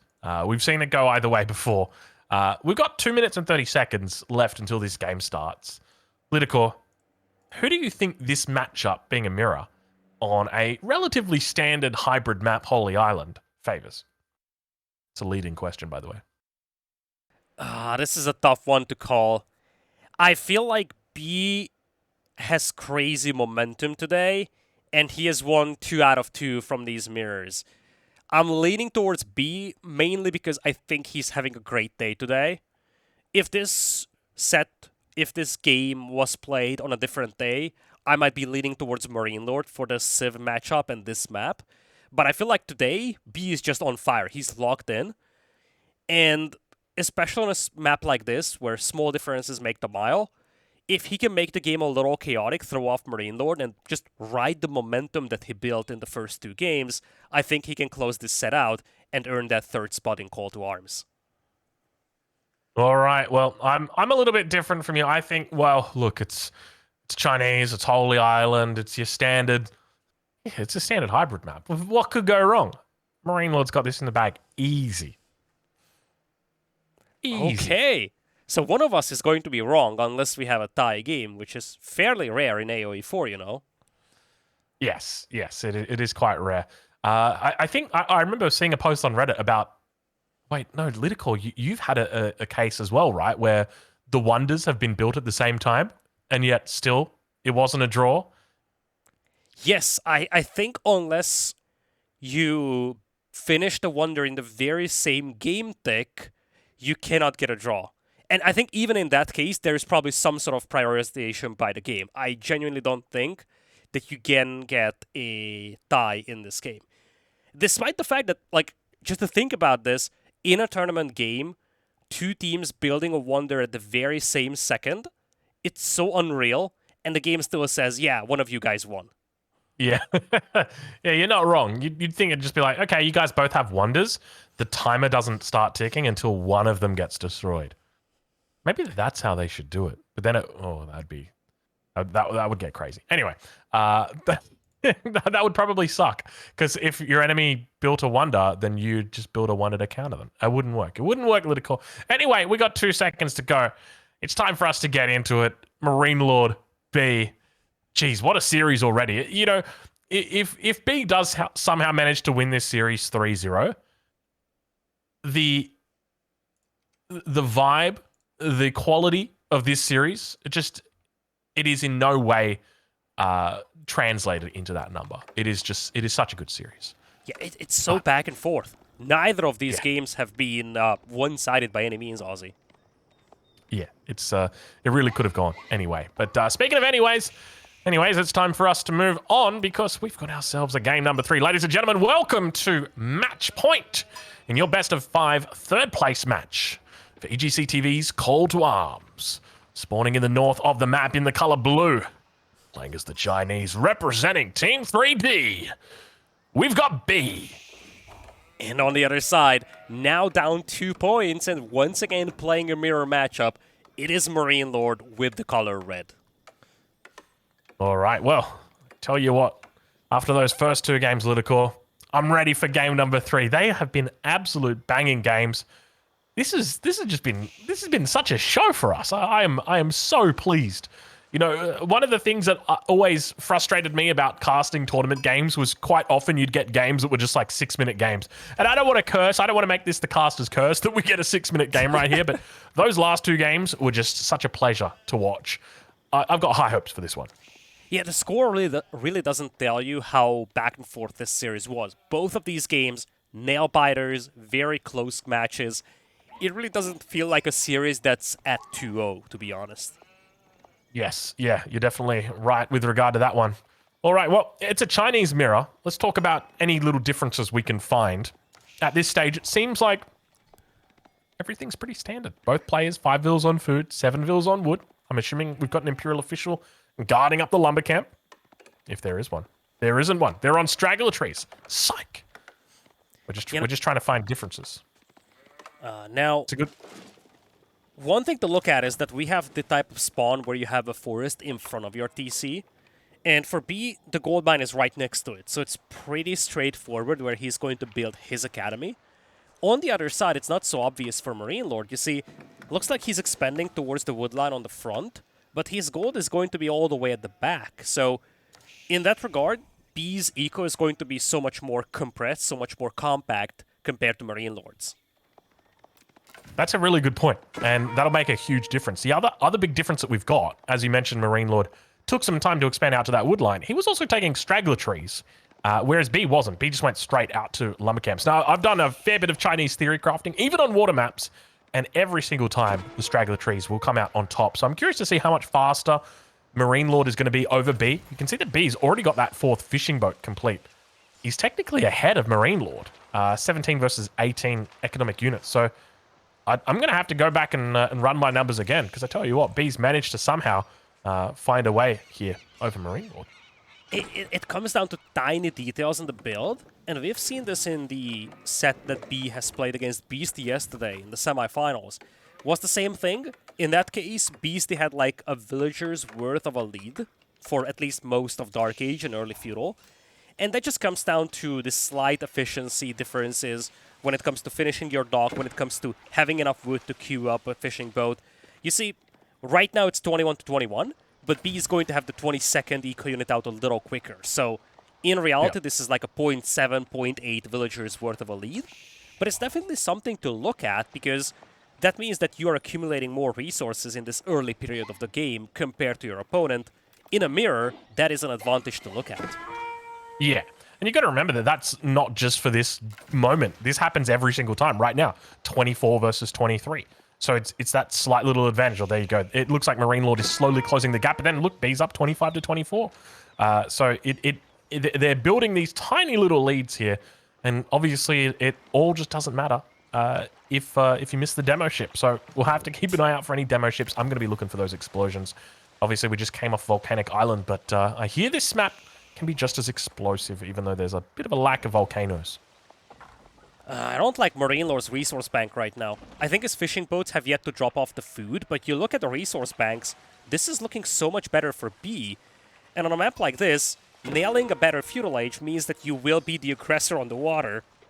MarineLorD is going to be forced to play that defender role, and I think part of this could be traced back to how compact the base is of the players. In fact, B is on gold with 5 vills, but you see, he basically didn't have to walk at all to get to the gold mine from the TC or the lumber camp. Not so much for MarineLorD. He had to walk either from the TC or from the wood line towards that gold mine, and that might very well be part of the reason why he's going to be behind in Feudal Age timing. Yeah. You know, it's kind of wild to me. LidaKor, I've started playing AoE 4 again, which is wonderful, just in the last 2 or 3 days. And one of the very first things that I did was I started a list of things that the devs need to fix. And the first thing that came up was like spawns not being mirrored. How is it that we've still got, you know, like a gold spawning at the front for one player, but a gold spawning at the back for the other player? It's like, it drives me absolutely wild. But look, anyway, I just wanted to point that out because the spawns here are significantly different, and I suspect that will change or may affect the outcome of the game. Well, we also have to highlight how B had a slight eco advantage in Dark Age as well. That's also a factor. But now MarineLorD does have an eco lead because he opted to add some more fishing boats. Whereas for B, he just added a second dock, and it looks like B is not pushing any combat vessels. MarineLorD is heavy on the fishing, now pushing a war chunk and a junk. Whereas for B, he's prioritizing the Barbican. This is something he tried to do against Beastie as well, just completely ignoring the water when it comes to making combat ships, and it backfired very badly. Makes me wonder if he's going to do that again. I think it's too risky. I feel like you can't just play naked water right now. What's the plan here? Is he going into a second TC? I don't know. Like last time he tried something like this, he got absolutely obliterated by Beastie. So I don't know what the plan is. He's now popping out a war junk, so he's definitely going to play the defender on the water. Might just be trying to leverage the Song Dynasty to build up the land eco a little quicker than MarineLorD, knowing that the fish will be depleted eventually anyways, and then try to play semi-fast castle, or maybe straight Chu Canoe is the plan. Yeah, this is interesting because I remember back in the days against the French, you were always going to lose against the French on water no matter what you did. And so what you'd do is you'd essentially just go all out on the water and then just sacrifice water and transition over to land. It kind of looks like B's doing that, but then he's also playing in the sense that there's a war junk out right now. It's getting repaired up, and he manages to get it out in time before the enemy junks get it here, but at the same time, it's a bit confusing. I'm not so sold on this strategy from B just yet. You see, MarineLorD is going to get his Song Dynasty in a second as well. But the difference is that he's got a crazy amount of fishing boats to work with. Sure enough, you will deplete the fish, but until that happens, MarineLorD does have a considerable eco lead. Yeah, this is very interesting, but geez, it's great. We're not even 8 minutes into this game. He's got 20 fishing boats. My lord, that's a lot. But yeah, I mean, it's very interesting to see. Neither of the players really looks that committed to going heavy on water. Is it just both of them are cognizant of the way that very easily this could be transitioned into a land aggress? I think they both respect each other's ability to strike with a couple of Chukunu on land. And on water, when you have a couple of combat ships, it means that your opponent cannot just annihilate you. But if you commit too much to water and you ignore land, you might just get surprised by a couple of Chukunu and you're dead. So I feel like this is kind of this poking and prodding stage where neither of them want to overcommit to either part of the map. Yeah, it makes sense to play safe, especially on a match point, for MarineLorD in particular. But I'm curious to see how B mixes things up, because at the moment he's looking to add a couple more war junks in. You can see that scout spots it out as well. He sees what MarineLorD's up to, notices the numbers, continues to move back, and at the same time on that north side we see MarineLorD's got his scout out. So both of these guys, while they're unable to see what the enemy's got on water, they're able to scout it from land. Yeah, and look at that. Chukunu now coming in here for B. MarineLorD is yet to scout this, but he should know something is up. Neither of these players should just stay back and build up ships. So if MarineLorD scouts a dock of B per se and sees a limited amount of combat ships, he should know that something is coming. But looks like even without that, he senses that Chukunu will be on the way, and he himself queues up quite a few. So this is essentially just mirroring each other's moves right now, and really not willing to commit or overcommit to anything. Well, it is a Chinese mirror. I didn't think they'd take it literally, but it seems that they both are. Plenty of Chukunu on the way. We see the first of the demo ships going to be coming out here for MarineLorD, and it's a classic Chukunu versus Chukunu fight here. Who will win? It's going to be the Chukunu. I love these assessments, Aussie. You would be a great analyst, you know. Thank you. I've got a suspicion China will win this game. Fair point. You gotta be cautious close to the board, but now MarineLorD sees the Chukunu coming in from B. MarineLorD will push on the water, though. Ship numbers are looking slightly better for him. He's got 7 war junks, 3 galleys, and more importantly, a single demo as well hidden behind these war junks. You've always got to be so careful about pushing in towards the enemy position, though. Simply because, well, war junks, they're not the fastest, and if a demo pops out, it can make a very quick run towards that center of mass that you've got. Meanwhile, over on that west side, we hear the Chukunu's fighting it out, but looks like on water, be having a bit of a tough time defending here. He's going to have to fall back. He's got the fishing boats he can pull if he needs to have any emergency repairs, but obviously, you want to avoid doing that. It's much easier just to win the fight, isn't it? MarineLorD did a great job sniping down the weak boats that B had. B wasn't able to repair some of them, so you see, destroyed value is in the favor of MarineLorD quite a bit right now. And B needs to be cautious. He doesn't have a junk accompanying these war junks over here. Could easily get surprised by a couple of demos. There's a lot of junk right now happening, but watch out for the explosive junk. We were just talking about it, and looks like... Oh, nice little micro coming in from B. Who needs junks when you got war junks in number like this? MarineLorD wants to go castle here. It's a little risky because he's about to get pushed on water, but he should have enough war junks to hold, and he's going to beat B to castle by a fairly decent margin. So what's the plan when he gets to castle? Is he just looking for water upgrades? Is he looking to go straight into lances or palace guards, perhaps? Palace guards, 100%. All right, well, let's see how it plays out. The number's still looking pretty good for MarineLorD on the defensive here. Junk's going to be looking to try and defend here as the war junk explodes but misses the majority of those ships. And it looks like B's just going to hightail it out of here. He's thinking about castling as well. We can see right now as he moves the rook and the... No, wait, that is the wrong game. Sorry. We have got... yes, he's about to hit castle age. Yeah, MarineLorD doubled down on something that costs food. I think it was a couple of Chukunus, so he's not yet going up. means that the difference between the two players won't be massive. What I'm more curious about are those villagers on the front for MarineLorD. He's chopping wood in a very exposed spot, and B isn't far away from that position with the Chukanus. You see, it's pretty easy to surprise MarineLorD here with a couple of Chukanus. Yeah, you're 100% on the money. It's one of those awkward things when you're cutting through like this. But yeah, both players have now gone through that entire forest. No longer going to be used as a defensive point. Now becomes quite exposed. Does get spotted out by the scout. Yeah. Oh, he could come right into the back there. He's going the wrong way. He's actually running into the army of MarineLorD. That's the worst possible angle to use. Oh, they're coming around the edge here. Chukanu going to be able to find them. Keep in mind, both of these players have got all of their upgrades, so it's going to be an even battle. And B going to be hightailing it out of there as the Castle Age comes through. Expect to see a Palace Guard or 50 about to be produced. Imperial official going to start supervising that barracks and going to be pumping them out non-stop. Wants to get as many of these guys onto the field as soon as he can. And we've got a push coming down on the water at the moment as well. And look at the size of it. She's... anyway. I forget sometimes. We're a family-friendly stream. I got to be careful with those. Anyway. We got a massive battle beginning to unfold here on the water. As on the left side of your screen, you've got a whole bunch of junk from MarineLorD. And speaking of junk, on the right side, B's got plenty of it as well. And it looks like MarineLorD is dominating the water now. 18 war junks against just 12. No more demo ships on either side here, but it looks like MarineLorD is cleaning this up. He's getting the Castle Age upgrades going, and he's now about to push out on land as well with the Palace Guards.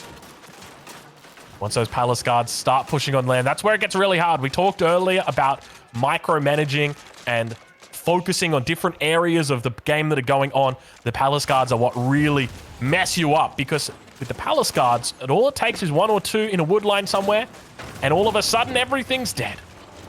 So we'll have to wait and see exactly how B looks to defend with it. Keep in mind, at the moment, he's still in the feudal age. He's got no gold to his name. Well, unless you consider 7 gold to be more than none, which it is technically, but in the scheme of things, it's not a lot. Big ship. Oh, big ship right there. Big explosion on the demos. Did you see that one coming through? Second one also coming through, LidaKor. Watch out. Yeah, lovely micro by MarineLorD sniping those demos. B is still relentless on the water. We have seen this a couple of times before, Aussie. Just relentless assaults over and over again, slowly overwhelming MarineLorD. Is that gonna be the story in this game as well? Oh, he's trying to make a connection. It looks like he's gonna get a decent one down here. Hits the 3, a second one comes through. He's gonna find it again. Maybe it's a triple. You've got to get Mum to get the camera after that. That is some impressive micro coming through from B. And it's just a case of, you know, not having enough firepower there from MarineLorD. MarineLorD doesn't have a lot of food to work with. He's still only on 2 Palace Guards. By this time, you would want him to have like 10 and just rampage the eco of B. B is still alive because MarineLorD doesn't have the Palace Guards to punish him with. This is why he's getting away with still being in Feudal Age and still being able to push on water. All right. You wanna start counting with me right now, LidaKor? Here we go. Oh, this is the best thing to count right now. All right. 1, 2. Oh, not yet. Okay, 2. All right, there we go. Look how fast this landmark's coming up, though. He's killed 3 villagers, and the landmark's almost complete. Like, he's not even blinking at this thing. Yeah, and look at the food bank and the food income here for B. It's crazy to say, but he might actually have more Palace Guards in the next 30 seconds than what MarineLorD has. And if that's the case, that's catastrophic for MarineLorD. He's not dominating the water, and B, he actually just buffered this up. He's very much in a safe spot right now. He did lose a fair bit of a villager advantage just there, but, I mean, it kind of evens things out from before when, obviously, MarineLorD lost a few fishing boats, but have a look at the numbers advantage now. We're talking about 7 versus 15, as our lovely observers just pointed out when it comes to the water. So B's on the defensive, and things aren't looking good for him at the moment, because keep in mind, when you're talking about ships, you can't supervise a dock. They are coming out one at a time, and that's it. So it makes it very difficult from the defender's perspective here. Yeah, B doesn't have the upgrades on the water, unlike MarineLorD. He's now getting pushed back. And this would be a bad loss for B here. A lot of heavily damaged ships for MarineLorD that haven't been finished off. B's now getting pushed away from the water. Makes me wonder if he's about to bail on this and just try to all in on land. Yeah, he needs to. I'd be going like 3 TCs at this point. You want to go straight up to 140 Vils and just spam out those Palace Guards. Try and delay the game as much as you possibly can so that your enemy's away from your base. You know, they've won the water. Congratulations. But let's see what they can do with it. Realistically, 17 minutes into the game, it's nice to have, but at the same time, the game's not over. Yeah. B had the stone ever since he was in Feudal Age, so he wanted to drop that additional DC for quite a while. And this is a key element of this map. Not always do we see this, but when the game goes long, one of the key pieces of strategy on this map is transitioning from a water-based eco to a land-based eco. And sure enough, B is going to lose his food eco right now, which is a big hit on him. But if he is given 5 minutes of breathing room, his eco is going to be a lot more sustainable long-term than MarineLorD's will be. Yeah, that's part of the reason why Palace Guards are so important at this point, because B needs to now make sure that MarineLorD doesn't convert this economic water advantage that he's got to a land advantage. He wants to try and keep the pressure off himself as much as possible. So that's why these Palace Guards are so important, because every Palace Guard that is in the enemy's base, well, that's a raid that they're going to have to defend. It's going to draw those units back. And we can see MarineLorD's got 7 Palace Guards in queue. He's got 10 out on the field at the moment. So this is going to be a massive distraction for him. And we can see straight away that MarineLorD, instead of being in the enemy base, is now back here dealing with this raid. So really well played at the moment by B. Let's see if he's able to keep up the charade. Yeah, B has lost a lot of eco. You see 32 eco destroyed. And when you look at the bars at the top, it might feel like MarineLorD is leading by a massive margin. But don't forget, most of that army is actually just combat ships. And as I said, if B is given about 5 to 6 minutes on land, he's going to have a steady land-based eco just about when MarineLorD is going to start running low on fish. For now, MarineLorD's position is great. He's bringing in relic number 4 and 5. He has Palace Guards, he's got crossbows. But he really cannot afford to let this game go long, because then B is going to overwhelm him. MarineLorD has realistically about 5 to 6 minutes to finish this game, I feel. Yeah, I think it might be over a little bit before then. The main issue that B's going to have is just the lack of farm transition. Yep. Right? If we take a look at the base of B right now, I think farms are barely even coming up. You can see right there, we've only just got the first granary coming down. And that's a really tough spot to be in.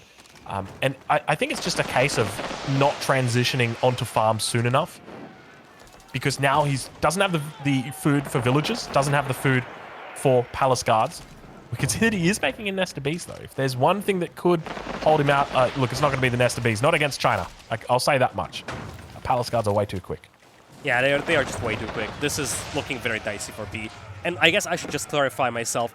If this game goes very long, MarineLorD is going to be in a terrific spot because, well, he is going to be sitting on 5 relics. It's just the fact that if he wants to quickly finish this game, he needs to do that before B gets the farms up and B starts rolling as well on land. Yeah, I got to agree with you. I suspect it won't be up for much longer. He's got plenty of sheep here, though, so I don't know exactly what the stall out was. He was really stalling on food a lot for some reason, but at this point, the nested bees will stay alive. He's holding on for dear life at the moment. Shukanu trying their best to defend it. Not going to be able to find it as the nested bees prevents those villagers from getting the repairs off, and now the villagers underneath the mill. It's going to be a massacre. Watch that nest of bees as it begins to unleash the burden of everything it's dealt with over the last 2 games, and MarineLorD says it feels good, doesn't it? 56 military population against 1. Villagers get their torches out. LidaKor, I think this might be it. Yeah, it has to be it, Aussie. B is trying to hold on to this. He's on 3 TCs, but he's got absolutely no army to hold this with. He's bleeding villagers way too quickly, and you see why it's so important on this map to have that water control. It gives you an impressive amount of momentum that you can ride to finish this game in early castle. Yeah, I got to agree. I think that B definitely could have won from the position that he was in. The biggest mistake, I think, was he farm transitioned there. I didn't realize he had all those sheep. Instead of having all of that extra resources pumped into farms, having those villagers on food would have enabled him to produce more Palace Guards. You produce more Palace Guards, it buys you more time. And I think that was the biggest thing for B. Is right at the end there, that was when he needed to buy all that time, and obviously he couldn't. He had barely scrounged together a handful of units, and unfortunately it just wasn't enough for him. So we move on to the next game, match number 4. Will it be a mirror, LidaKor? What are your thoughts? Well, a lot comes down to the map. If it's mountain clearing, I feel like we could be in for another mirror. If it's Rocky Canyon, we could actually have some diversity. We'll have to see which of these two maps B selects as his first home map selection. But one thing is sure, MarineLorD has played his best game in game number 3. B has lost a little momentum, and I feel like we're getting a really dicey and close set for ourselves over here. We talked about this before game 3. The individual games were extremely close, but still you had a 2-0 lead for B. Now it's 2-1, and we could be in for 5 games here in this third place match, Aussie. Ugh. I was promised a mirror. What is this? Get this off my... Can we call the admins? There's been an error. Delhi versus Malians. Malians had a terrible day yesterday. Just 1 out of 4 games won. And they kept falling to civilizations like the Ottomans, like the Delhi. Frankly, based on what I've seen yesterday, I would actually give the edge to Delhi over here. But you can never count out the Malians. Yeah, that's a good call. I'm glad to see that it was Rocky Canyon first, because as you mentioned, if it was mountain clearing, there's a good chance it's going to be a mirror. At least we see a bit of diversity here on Rocky Canyon. MarineLorD trying his hardest to do a reverse sweep. Going for the Malians here. When it comes to how these two stack up, as you mentioned, we've seen the Malians not do particularly well in recent times. The advantage sits with B. How do you feel about this situation for MarineLorD? So we've actually seen B play against the Delhi on this map, if I'm not mistaken. I'm just going to have to double check. But indeed, game number 1 of the first semifinals yesterday, B versus MarineLorD, or beg your pardon, B versus Beastie, B played Malians on Rocky Canyon and fell to Beastie's Delhi. In that game, we've seen an aggressive play into Ghazi Raiders, just repeatedly trying to torch down the houses, and then playing into that Tower of Victory mass archer build. It worked fairly well against the Dunso Javelin composition of the Malians, mainly because the archers get rid of the Dunso so quickly that the Ghazi Raiders can just massacre the Javelins. So I feel like using that same approach, I would give an edge to the Delhi, but it's always very difficult to fight against the Malians because they just have so many things going for them, especially because it's very difficult to punish their eco with all that passive resource income that's coming in. Yeah, I would agree with that. Malians are they're so difficult to deal with, but I think Delhi is the perfect civilization for it. They're just a civ that loves to get out there. They always love to make units. They always love to be on the map, and I think that does really well against the Malians. Now, speaking of doing really well, I've got some people to thank. In particular, one person by the name of Zarbombe. Thank you very much, Zarbombe. I don't know exactly who you are and where you're from, but I do appreciate the support you're giving to EGCTV's community with those 10 gifted subs. So thank you very much. And this one goes out to all viewers right now. Ladies and gentlemen, if you've got Prime, I'm telling you right now, it is time to Prime. Prime it up, baby. LidaKor, let me hear it in my ears right now. What are you going to tell these people that have got Prime? Prime it up. Exactly. That is right, LidaKor. I'm so glad that you said that. Prime it up, baby. If you haven't already, prime it. And we'll get back to it. We got 60 seconds to go, LidaKor. Not too long. Delhi versus the Malians. Let's see what Twitch chat thinks. At the moment, it's pretty even down the line. 491k versus 444k. These guys are pretty even. Jeez, yeah, I'm not surprised. I mean, frankly, yesterday when we started seeing the Beastie versus B set, Beastie grabbed the upper hand, people were like, oh yeah, I'm just going to place all my points on Beastie, easy points. And then, Beast started coming online. A lot of people got fairly decent amount of points, won off the back of that. And now today, probably a lot of people went into game number 1 and 2 like, oh yeah, MarineLorD is the safe bet. I'm going to gamble on him. And then here comes B, and he just takes the first 2 games. It's very difficult to call what's going to happen in game number 4. If I was a gambling man, I would probably say it's B, just because I like this civilization matchup for Delhi more. But again, we've seen a very convincing MarineLorD in all 3 of these games, and you can never count this Frenchman out. Yep, I agree with your assessment 100%. The one thing I don't like about the Malians is, in this matchup in particular, is they somewhat get forced to fight feudal, and javelin throwers have diminishing returns on their effectiveness. You can build 100 archers and you're happy with that. They got fast attack rate, their projectile speed is quite high as well. They're not really overkilling many units. You build 100 javelins, and you are a sad boy. You are very, very sad because those things, they fire quite slowly. Their projectiles are terrible speed. They're overkilling everything. I mean, they're attacking like an elephant and they're overkilling it, right? And it's just a case of I have to stay feudal and make more units. And then if I make more units, then it works against me because I'm making javelins. So I think that the Delhi Sultanate just do very well. I'd love to see the percentages on this matchup over a longer period of time, but we'll talk about that another day as LidaKor. It is time for us to get underway. Ladies and gentlemen, welcome to game number 4 of your third place match. This once again is a match point. B currently up 2-1 in this series. It is imperative that MarineLorD wins this game. Spawns in on the north side of the map in the blue, representing Team 3D on the Delhi Sultanate. It is B.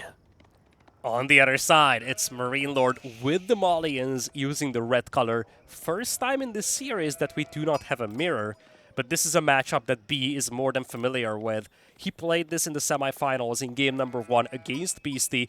He was the Malians in that matchup, and he lost to Beastie's Delhi. Now he will try to replicate the success of the Delhi against the aforementioned Malians. All right, well, let's see how he goes. He's pinching MarineLorD at the moment, pinching quite a bit of sheep off his opponent's side. We can see that he's got about 6 of them so far behind him, so he's doing quite well. But I'm excited. This is our first, as you mentioned, it's our first non-mirror matchup of the day, 4th game. I was a little bit disappointed that it wasn't another mirror. You know, I was really hoping that we could get the 100% mirrors. You know, get them all out of our system in the 3rd place match. That way, when we get through to the grand finals, we don't have to see a single mirror, right? That's how it works.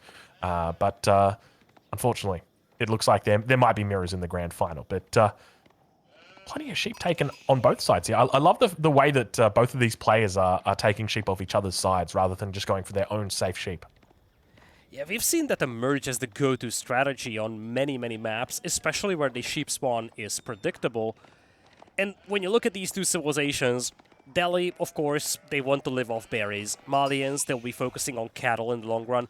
It's not really essential for either of these civilizations to have a lot of sheep available, but still, especially when the two players are so close in scale and we're looking at so high level of games, every single difference can be the big difference maker in a game. And if you can take most of the sheep for yourself, that could easily increase your sustainability and your ability to just keep producing units. And when your opponent runs out of food, has to make a farm transition, that could be a point of weakness. So, despite the fact that neither of these civs really need the sheep at the beginning, it's all about taking it away from the opponent and having a fallback option that you can work with. All right, well, we see the Dome of the Faith now coming through for B, so not going to be looking for that Tower of Victory. It's, yeah, I think it's quite an important point that you make.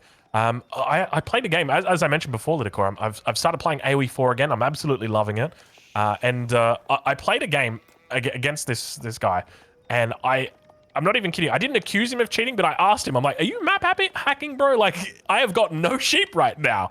He got 22 out of the 24 sheep that spawned on the map. It was incredible.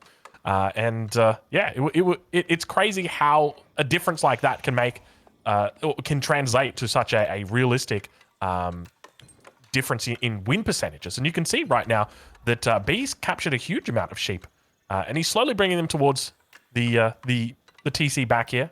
Let's check in with MarineLorD and see how many he's got. Look at this. 5 with 1 carcass on the ground. I am not impressed about that. Means that he is going to have to start moving on to cattle quickly. It's not the end of the world, but again, it's not necessarily the most ideal scenario either for him. Not a lot of sheep to fall back onto. All right, well, we'll see exactly how it plays out at this stage, but you got to give the early advantage to B. 4 minutes, the age up. He's got the sheep advantage. He's got the civ advantage. He's doing well in this best of 5 at the moment. This is match point, and this is the one that matters for him, just like the last one mattered for him. But I mean, technically, all of these matches matter, don't they? There's no dead rubbers in these games. This second pit mine spot is going to be very uncomfortable for MarineLorD. It's right in the middle of nowhere, and this is exactly what B is looking for. He actually goes up with the Dome of Faith. We haven't talked about that.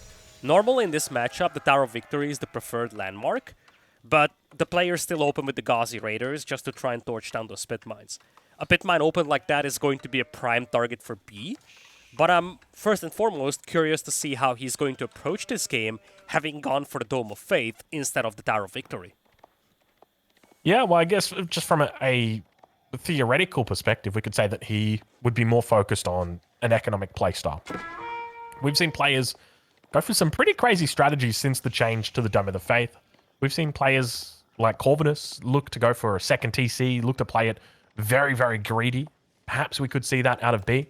But I suspect it's probably just going to be your standard style of Delhi, just with a few more scholars mixed in. I don't know how I feel about just focusing too much on the eco against the Malians. Feels like a dangerous avenue to go down on. But we're talking about B, someone who loves non-conventional things. And let's not forget, this is a big thing for the Delhi. The Village Fortresses upgrade is a lot more powerful than it used to be. It's a lot easier to grab. So you can escalate the game in terms of eco very quickly when you get to castle. I'm actually curious if B is going to try and play a semi-fast castle and try to just get quick village fortresses and just boom up to 150 vills in no time. We'll have to see exactly how he looks to play it, but so far on the defensive, it's looking pretty good as he prevents MarineLorD from doing any scouting over on that north side of the map. Now beginning to move forces over towards the east side. He's got a couple of places he can look to attack. He'll be extra mobile here. Donzo's already out. He's got 2 of them. But we begin to see MarineLorD beginning that cow boom. Yeah, if you're MarineLorD, you want to scout the base of B very thoroughly. Especially because he didn't go for the Tower of Victory. There is definitely some level of uncertainty in the approach that B is taking over here. For now, it's only Ghazi Raiders, but if you're MarineLorD, you do not want to be surprised by an early castle, for instance. You do want to keep an eye out on what B is doing. Look at how many units B's already gotten out. We're not even 7 minutes into this game. 6 scholars, 7 Ghazi Raiders. That's ludicrous. He is just pumping right now.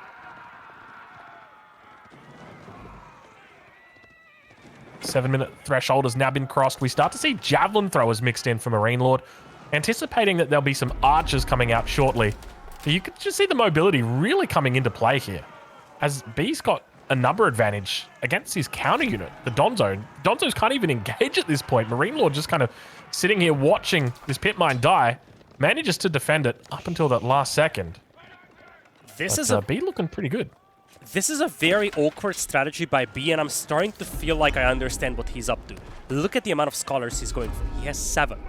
So here's the idea, and this is a crazy idea if I'm right about this. The Donzos, the problem with them is that they throw javelins after you, so they don't have to engage in melee to harass you. But it also means that B always gets a little damage done on the Ghazi Raiders, and he can pull those back one by one. I think what he's trying to do here is harass that gold mine, pull back the injured Ghazi Raiders, and use the large mass of scholars he has to heal those back up. It's an interesting approach, and I'm not sure if it's going to work, but I think that's what B has on his mind right now. Especially once those Donzos reach critical mass, like they just did, and they can start one-shotting your Ghazi Raiders, because, well, unfortunately, those scholars, they do God's work, but they don't bring things back from the dead. And that's going to mean that, well, B's going to have to start thinking about adding in archers, and that's exactly what he looks to do. Yeah, obviously, once you have a critical mass of Donzos, it's just not possible for B to take those fights, but one thing that he accomplished with this, going very heavy into the Ghazi Raiders, is that MarineLorD basically has no javelin throwers, just Donzos. Normally, when you play Malians, javelin plus Donzo, you have about an even count of those, give or take. But here, with how many Ghazi Raiders he pushed out, it basically means that MarineLorD didn't go for more than 2 javelin throwers. So even just a handful of archers will be immensely valuable in these fights. I think for me, what's really interesting is MarineLorD is very focused on the economic side of things. And this can play heavily into what B's doing. So we see MarineLorD going for a heavy cow boom here. He's maxed out that pit mine that we saw over on the east side. So he's got 2 pit mines that are fully, all the way, I guess you'd call, they've got their maximum building amount around them. He's having a great time over there. But the problem is this plays right into what B wants to do. The question's going to be, Now, whether B just looks to transition to a Castle Age and play things smoothly, or whether he tries to finish off MarineLorD in Feudal Age. Now, this is very uncomfortable for MarineLorD. You see, B is going to have the mobility advantage. He's torching down the ranches quickly. Drongo is nowhere to be found, and he's actually killing the cattle to make it more difficult to place buildings around this area. And the moment that the Drongo arrive, he's just going to pull back. But I think the bigger thing here is that MarineLorD's got a slow-moving army, and he's going to have to decap one of these sacred sites. The moment you move out, B could wrap your army, and this is very dangerous for MarineLorD. Yeah. The trouble is as well, these Ghazi Raiders, there's so many of them, even if you go for a wall, they're just going to siege through. They are really, really potent and difficult to deal with, so you have to respect this. You have to keep the Donzos back. And we can now see those Donzos forcing back the Ghazi Raiders, but he's just buying B a lot of time, and we can see that he's beginning to build up that mass. Up to 17 Ghazi Raiders now, starting to hit those double-digit numbers of archers as well.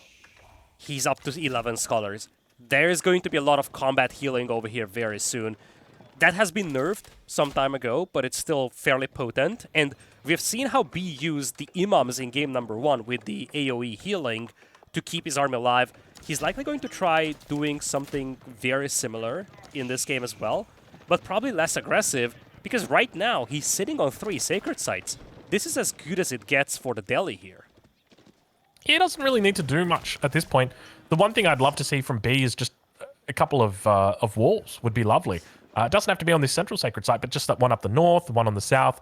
And it looks like that's what we're going to be getting. It looks like we've just got some walls coming up right now on that south site, which is great. That's exactly what you want to be doing, because those sites are normally the ones that are just going to be, you know, capped with a single unit, and you want to try your best to stop that from happening. Yeah, it's remarkable how B is able to maintain control over that sacred site on the other side of the map. Normally, that's a very difficult one to grab and hold, because it's close to the enemy base. This time around, the players spawned such that the sacred site on their side is still fairly far away from the starting base, and B is leveraging that quite well. I also love how he's walling this in, making sure that MarineLorD cannot just decap that with a single unit. I think a big part of it is the spawn of MarineLorD's second gold. If that gold had spawned closer to the sacred site, then MarineLorD can anchor onto that gold spawn and then subsequently extend out to the sacred site if he so chose to. Whereas here, with it being in the back of the base, it means that he's got to stay closer to home. He's got to look to defend. That makes it harder for him to reach out and take and deny that sacred site. But speaking of denying sacred sites, there's a bit of movement now coming out. MarineLorD going to be spotting out B's movements. B unaware of exactly where MarineLorD's army is. It's about to walk into it all as the Donzos and Javelins fire down upon the different Ghazi Raiders towards the front. There's plenty of healing back here to heal these units back up. One Ghazi Raider down so far. The numbers advantage in favor of B. Keep in mind, a lot of this is healing, though, but you can't discount healers. Even though they might not be attacking, they're still doing plenty of work. Nice timing by B here. He has gotten all the blacksmith upgrades. MarineLorD is lacking quite a few of them. This is exactly the time that you want to hit if you're B. Looks to come through. A couple Ghazi Raiders now making their way towards the front. Wolf getting in on the action as well. Now those Donzos come in. Beautiful little skewer towards the front. Throw their javelins off. Take out one of the Ghazi Raiders, and slowly we see those javelins working down the archers on the back line.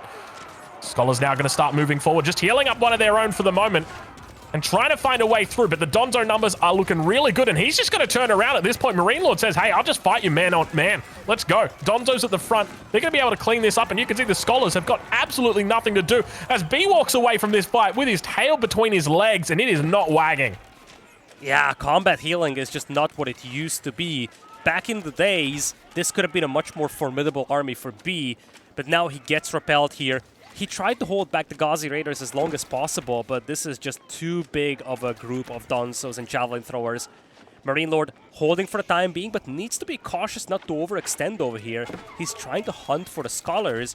Doesn't want to get surprised by a second wave behind. I gotta say, I'm impressed by the micro that we saw there from MarineLorD. I wasn't watching it too closely, but he very quickly took out those archers. But we got ourselves a little bit of a cleanup attempt coming through. Take a look at the javelins.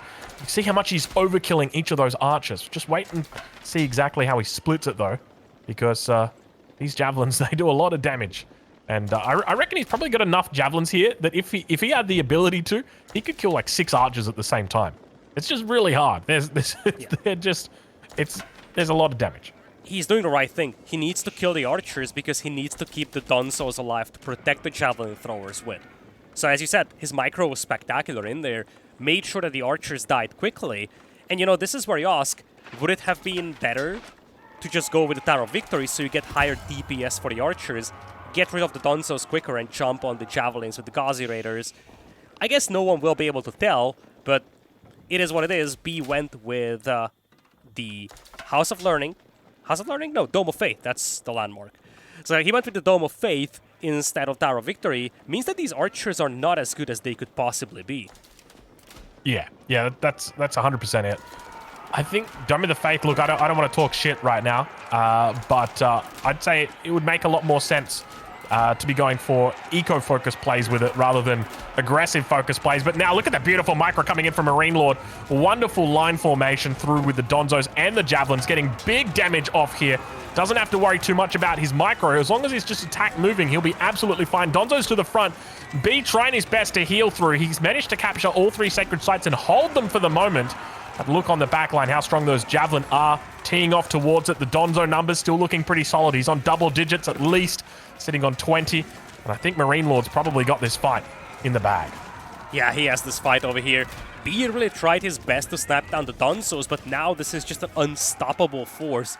Mass Donzos and mass Javelin throwers. I feel like what we've seen in the previous days in terms of this matchup is that the Delhi has to take one decisive fight where he wipes the army. That never happened. That was supposed to be the first fight between these two players. Ever since then, it's going to be a Malian advantage, because now B cannot just overwhelm this group of infantry with the Cav and the archers.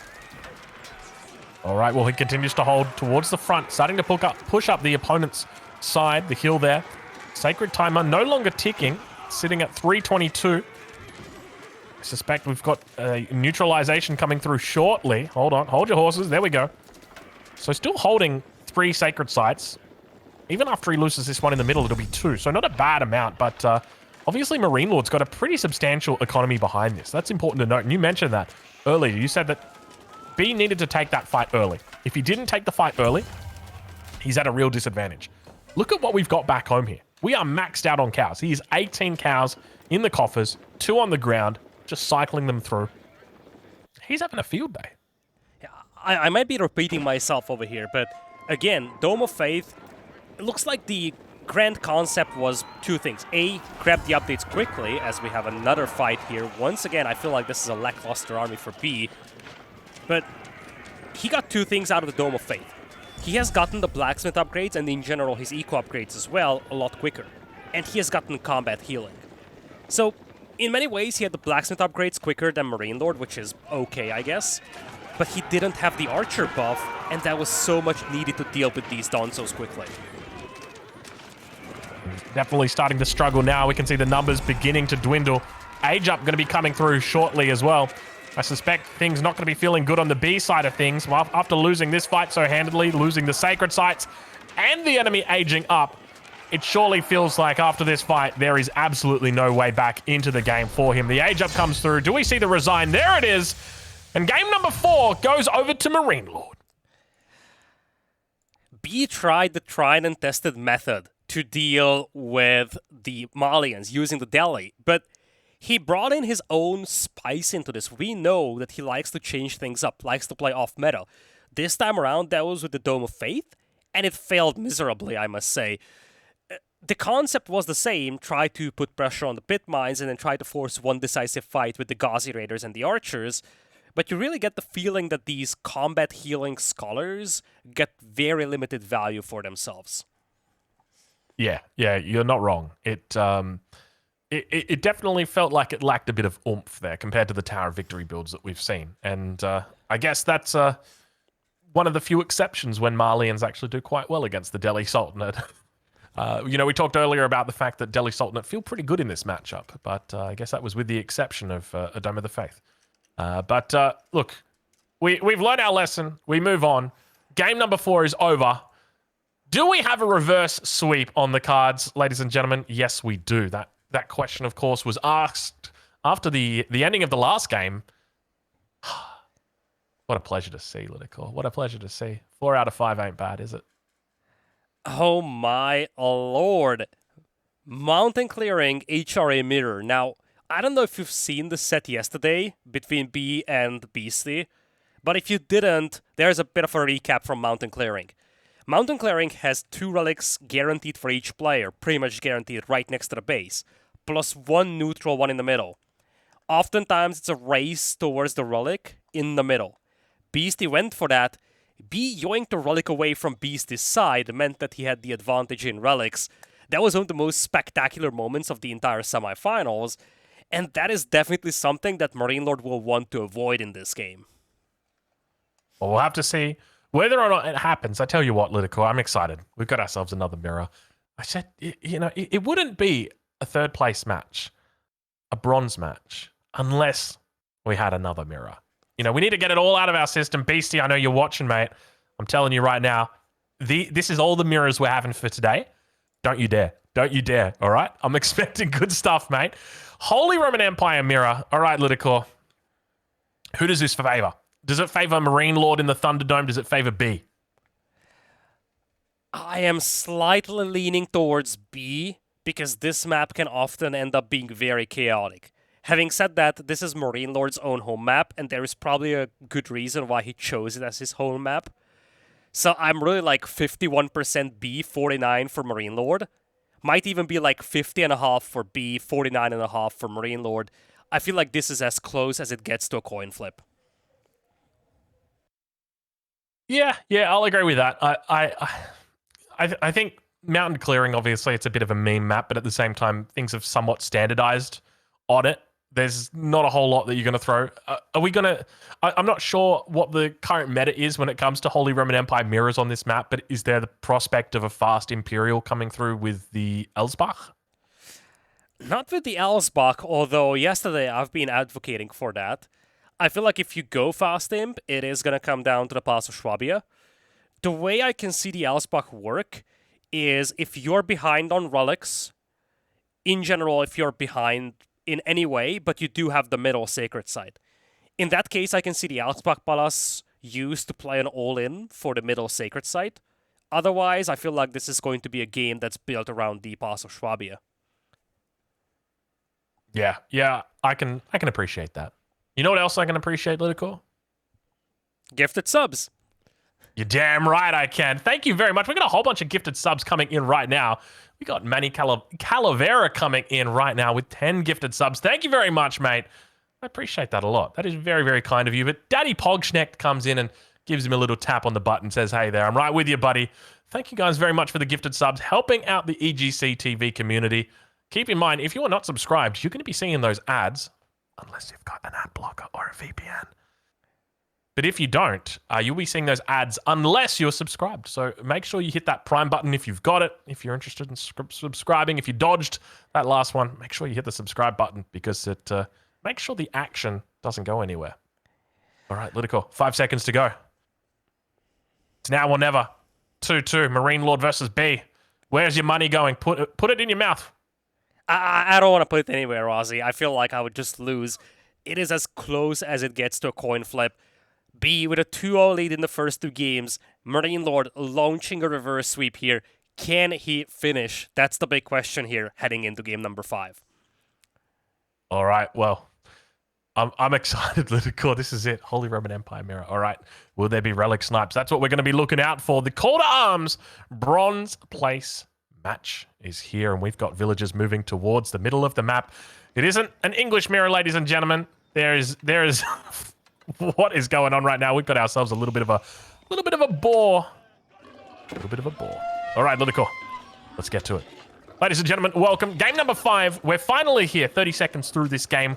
The ball being taken by Izzy Esports MarineLorD in the red, playing the Holy Roman Empire.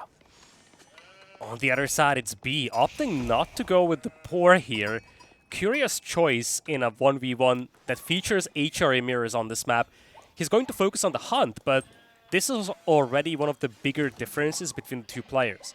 If he goes on the hunt, it means that he will deplete his available food a lot quicker. And on a map like this, when you're so close to the opponent, a farm transition is near impossible. I like MarineLorD's position so much more because of this. All right, well, let's see what differences we can find as the push starts to come to shove for these deer. This is a massive advantage for MarineLorD, just straight away from the very beginning of the game. The fact he's got the prelate out here as well means he hasn't lost any health on these villagers. It's a really clean opening from him. It is clean indeed. Now, one thing to look at real quickly is that you see, as Vodka is highlighting, we could get a nice Archon Chapel for us, but one of the differences between the two players is that because B has the villagers back home on food, he can micro the prelate between the food whales and the gold whales, so his gold miners are getting the prelate buff. That's not the case for MarineLorD. He's getting an excess income of food off the back of the boar, but he's not going to have the gold miners buffed in return. Yeah, I mean, to be honest, like if you're thinking about like a trade, am I going to take buffed up gold miners versus 2,000 free food, which by the way is much faster to gather. You know which one I'm taking every single day of the week. It's got to be that free food in the middle of the map. I mean, it's not that free. It's always terrible seeing family violence. So MarineLorD, we'll have to talk about that later. But look, at this point in the game, MarineLord's shaping up pretty good. Yeah, I like this setup a lot more for MarineLorD, simply because he's about to deplete that boar. You could see for a brief moment that it's already at like 1,200 food. By the time he really needs to start mining gold, he's going to have an Archon Chapel back at home as well. Opts to go with the one to the right side means that the stone won't be touched. Not really a big deal, but as Vodka highlighted to us, there was an alternative spot that he could have opted for to the left. Yeah, I like this spot a lot. This spot is definitely the fast Imperial spot versus the I'm going to play Castle Age and go for a second TC spot. And I think on a map like this, it just makes total sense, right? Like we're playing on the Thunderdome here. Ain't nobody got time for second T6. Yep. Only thing that's a little concerning is that it's not tucked away behind the TC, so if there is harassment coming in later on from B, it's a little bit more exposed. But aside from that, it's perfectly fine. B does have the slight advantage heading into Feudal Age, though. Big question, of course, is who is going to beat the opponent into Castle Age, because it is going to be a race towards the relic in the middle. And part of the reason why MarineLord's spot here is pretty good is because, you see, he's got a prelate nearby already. So if he matches B's Castle Age timing, he can just yoink the relic for himself, as I'm saying that he's heading back home. I'd love to see him just go for something really simple, like walling the relic in. Is it too close to the sacred site to wall? I suspect it may be. It would be an interesting option. I feel like it's expensive, especially given that neither of the players are actually chopping wood. But I wouldn't be against it. I feel like so much is on the line with the 5th relic on this map. And we have seen how B just ignored the one in the middle in his set against Beastie and just went for one that he could take away from MarineLord's side. But whichever the case, at the end of the day, one of the biggest deciders between two HRE players in a map like this will be who gets the 5th relic. Everything you can do to try and get it makes sense, but yeah, you can see that even this relic right here on our screen at the moment in MarineLord's base, it's not particularly safe. It is, you know, this is still within yoink distance, so you've always got to be ready for it. They're not as safe as they used to be. I remember back in the day, they used to be like right under your TC, but I guess they've moved them away a little bit. Outpost's going to come down right in the middle, though. This is interesting. I like it. You see, MarineLorD is quite a bit behind in terms of resources. He's very far away from Castle Age compared to B. So now, with the tower up in the middle, it means that B won't be able to take the neutral relic. Now, one thing that MarineLorD needs to pay attention to is not to lose either of his own 2 relics to one of B's scholars, and I think that's why the barracks is coming up. MarineLorD saw the set that V has played against Beastie yesterday, and he doesn't want to fall victim of one of those relic yoinks, but look at this. No Ragnites for B. He brings out the Burgrave Palace. Yeah, it gets spotted right away. MarineLord's going to be able to see this. So I'm curious what the response is, because keep in mind, he's quite behind when it comes to the age up to Castle Age. So it's not like he could just simply match this with the Ragnites and then just go crossbows. He is behind considerably at this point. So, you know, if B thinks it's burger time, I'm all about that life. Let's do it. This is dicey for MarineLorD. This is probably a read from B, just seeing the barracks and seeing the tower in the middle. He's realizing that he cannot grab the relic advantage now, but he also sees the big investment from MarineLorD, so he knows fully well that he's going to beat him to Castle Age. Makes a lot of sense to go for Burgrave, Because as long as MarineLorD is in feudal, as you said, he doesn't really have an answer to those men-at-arms coming out. On the bright side of things for MarineLorD, he isn't going to be that much behind in Castle Age timing, but he opts to go with the Regonids, meaning that he can easily be out-produced when it comes to the infantry production. Oh, this is going to be a good one. Oh, I can feel it already. If you've got money on the line, if you voted with your channel points, I can tell you right now that your heart is starting to beat a little bit faster. I suspect both of these guys right now are they're starting to feel it. This is scary because we've got that Regnitz coming up, 11 villages on it. It's going to take some time. And MarineLorD going for the archery range here. See, this is where it gets kind of wild, right? Had MarineLorD gone for the archery range in the feudal age as well, it'd make a bit more sense, right? Because he can start to build that crossbow mass. The problem is, I don't think he's going to have the numbers for it. And if B starts thinking about getting these upgrades, like your ranged armor, second ranged armor, or even, you know, like extra movement speed, there's going to be trouble in paradise. No matter what, this game is going to finish in the next 5 minutes. It's either B overrunning MarineLorD and just wiping out his eco, or MarineLorD having enough crossbows to hold off this initial assault, and then leveraging the relic advantage. But whichever the case, this is very unlikely to be a very long game here. If MarineLorD gets a couple of crossbows out, this Burgrave Palace could easily be taken out of the equation. Yeah, I mean, it's already starting to look pretty decent here for MarineLorD. The fact he's picked up the first relic. Second one's going to be coming through shortly. Keep in mind he's got that outpost in the center, but it doesn't look like it's going to be up for much longer here. It's curious that he's focusing the outpost. This is a great thing for MarineLorD. If you're a MarineLorD fan right now, you should be cheering at that. That is lovely because you don't really care. You know, don't get me wrong. You know, it's always nice to be 3 relics against 2, but you've got the Regnitz. You've got the extra gold. So you're having a laugh anyway. Yeah, indeed. Now, you see, B took down the tower. He can yoink the relic from the middle, but as you said, MarineLorD is going to be on the Regnitz compared to the Burgrave of B. Having said that, B's got 14 men-at-arms. He's lacking critical blacksmith upgrades. No maces, no two-handed weapons, not a single ranged defense. But MarineLorD's army is far from spectacular. Wololo comes in on the defensive. We'll buy him a little bit of time right now. And we can hear that the crossbow numbers is starting to build up. He's got those two-handed axes coming through and starting to pick off those men-at-arms. He needs to make sure that he keeps his front line together. You can see that the crossbow's taking a little bit of damage on the back. He needs to keep these alive. That is the key to holding right now. It's keeping these crossbows alive. Fourth crossbow comes out, looks to join the party. Looks like he will lose one if he's not too careful. Villagers also underneath the town center going to start going down. He doesn't care too much about losing them at the moment. He's always got the Swabia to fall back on if he needs to a little bit later. The most important thing is just surviving this attack, and we can see that right now 5 workers have gone down so far. B doing a decent job of keeping that economy idle, but the numbers, I think MarineLorD might be able to hold it for now. This is a tough call, Aussie. I feel like you're right. MarineLorD is holding this. It looked dicey for a moment. Most of his eco was shut down, but you see, he still has the relics and the Regnitz, and critically, he didn't lose many villagers. He's still okay in this department, especially because B is just now stashing in the first relic. He was without relic gold income for the last few minutes.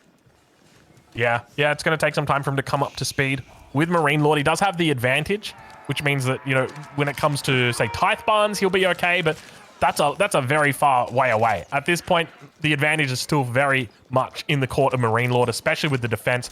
The fact that the crossbow numbers have now built up to 6 crossbows, I think we can pretty much call it at this point. I mean, don't get me wrong, there are other factors involved, but this feels really good from the MarineLorD perspective.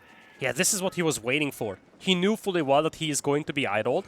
The question is it just idled eco or is it lost eco? And the key difference here is that MarineLorD didn't lose many villagers. And he also kept his crossbows alive, as you highlighted, means that now he can hold off this assault of the man-at-arms. Now he's got the Palace, or the Regnitz Cathedral with the relics inside. His entire eco is buffed, by the way. And let's not forget something very important.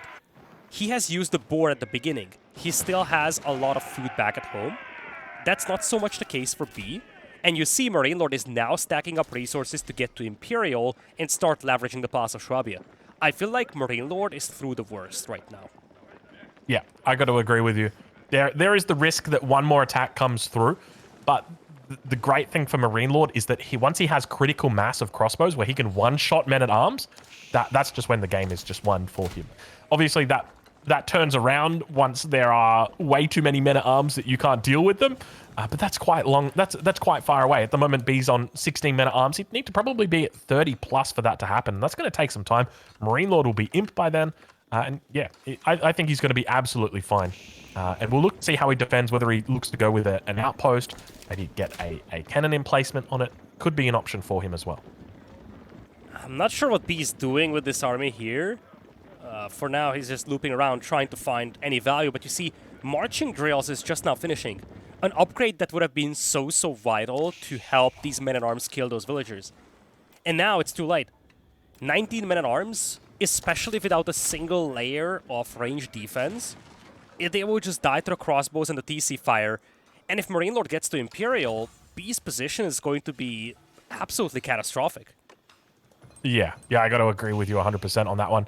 We can see an outpost coming up in the middle, but he hasn't even taken the Sacred Site yet, which is a bit interesting considering he's been with 100% map control for the last, 4 minutes? 5 minutes maybe?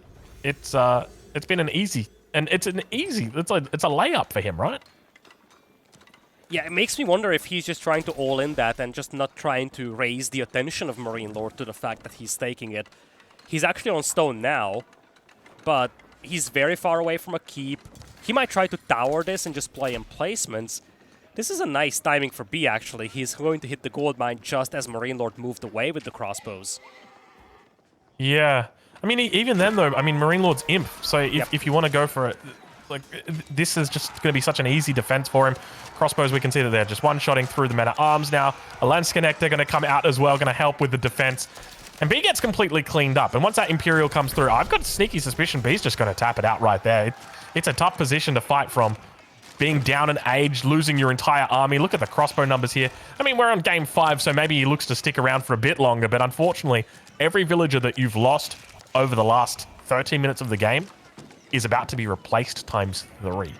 This Swabia has started printing. It has come online. And it's only a matter of time until it's over. Yeah, and B's food eco is being completely crippled. Vodka highlighted for a moment. It was down to 80 per minute. You see, he has to move out to the middle of the map for berries, but he's at 2 army right now. He's got nothing out there to protect those villagers with. This is why I said a couple of minutes ago that this game is going to be decided in 5 minutes. If the men-at-arms overwhelm MarineLorD, then B secures it. If MarineLorD holds onto the crossbows and just survives that initial push of the men-at-arms, then he's very likely to secure this game. We see B now looking to fortify outposts. But the question is, why? What's he looking to achieve here? Because he doesn't have the Sacred Site held, so that's not going to work.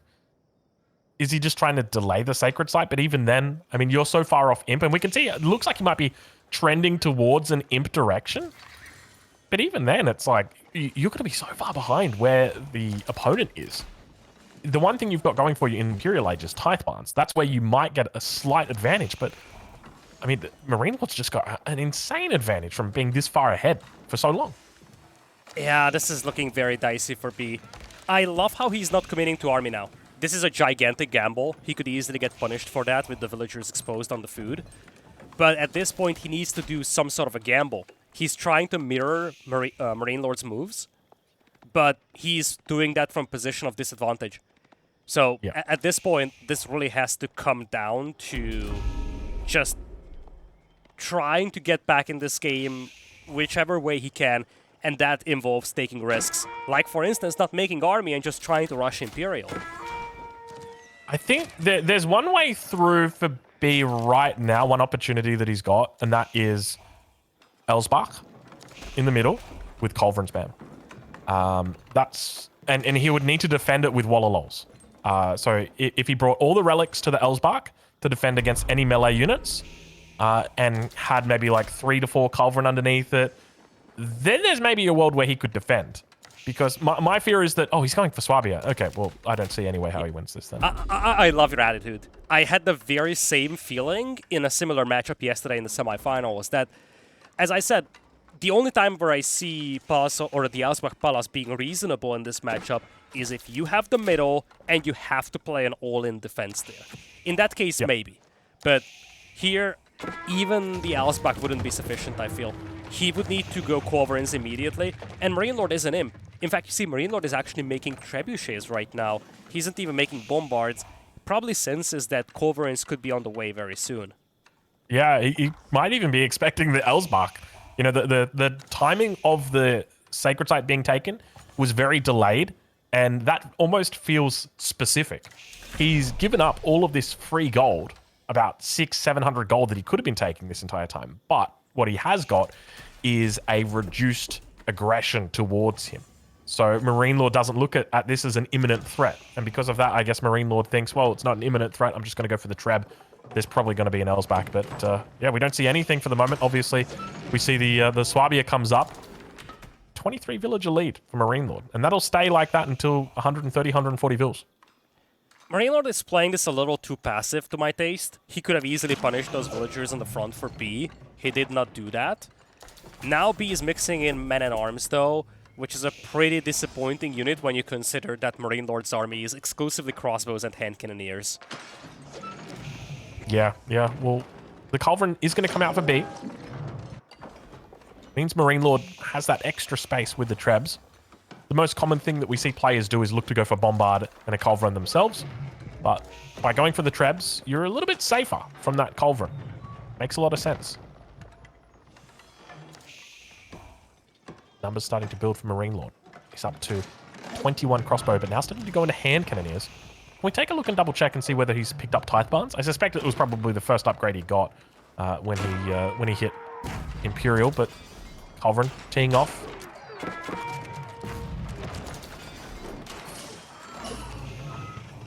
Looks like for the moment, the outpost will go down.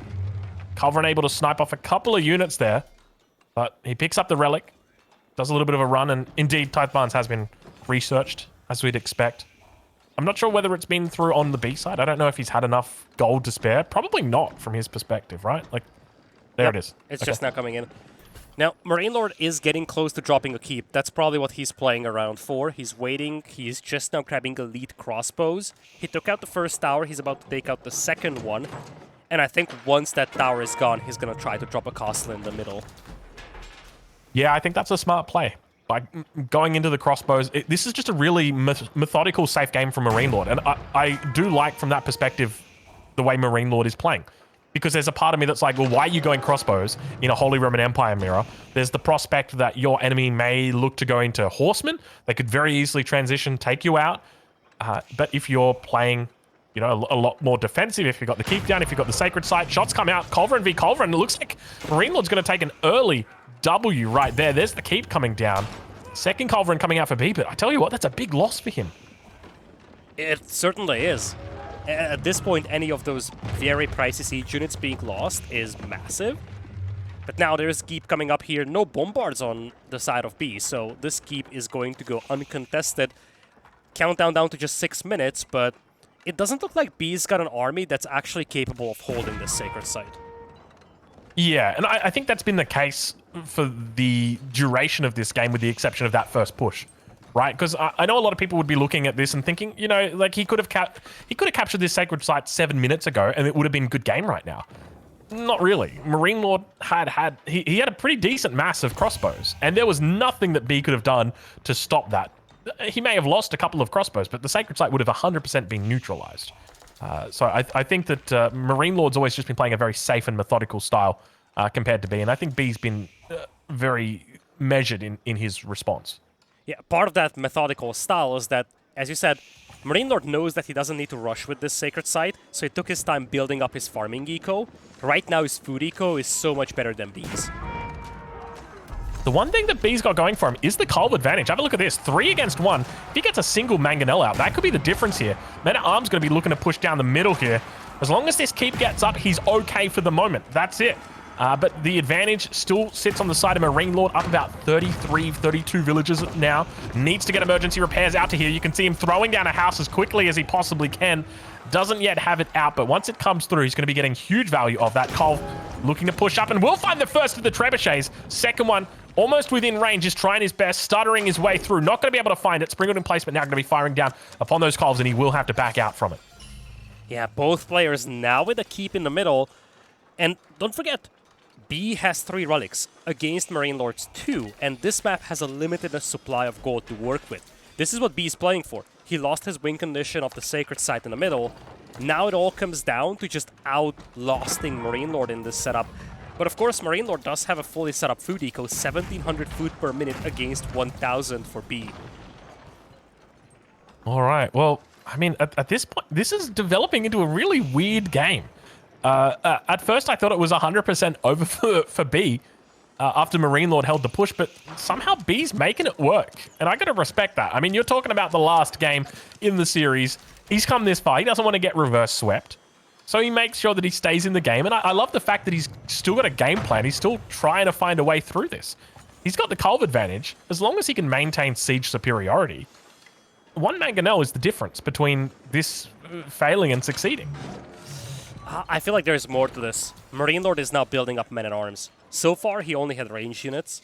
Now you see he's got 24 men-at-arms himself. And we talked about this. His food eco is so much better. Gold income is a lot lower, but for men-at-arms, that's a secondary thing. And I feel like MarineLorD is now gathering for one assault over here. He's trapping down the keep. There is no boiling oil on either side, I do believe. Elite army tactics on the way. And you see MarineLorD is 200 pop against 170 from B. I feel like this is a little deceiving. If this game goes very long, I agree, B's got that extra relic for him, but MarineLorD's position is just so much better right now still.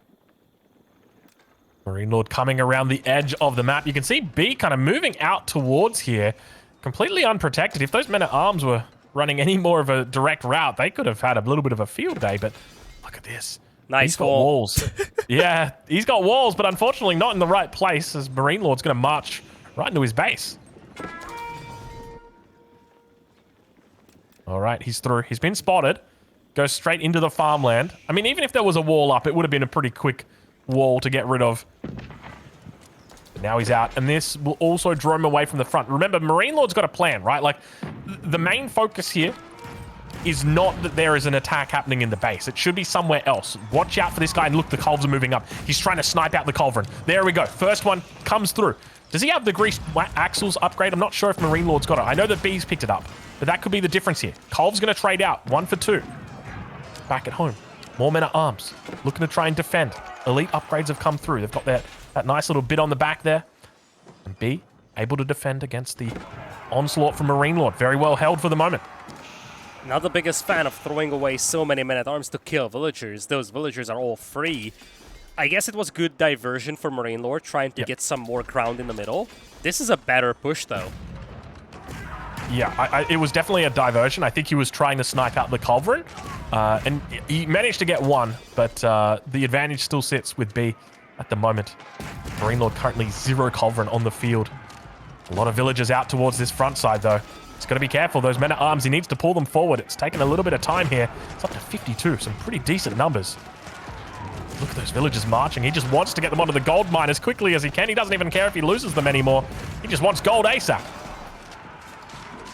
Yeah, this is just kamikaze mining over here.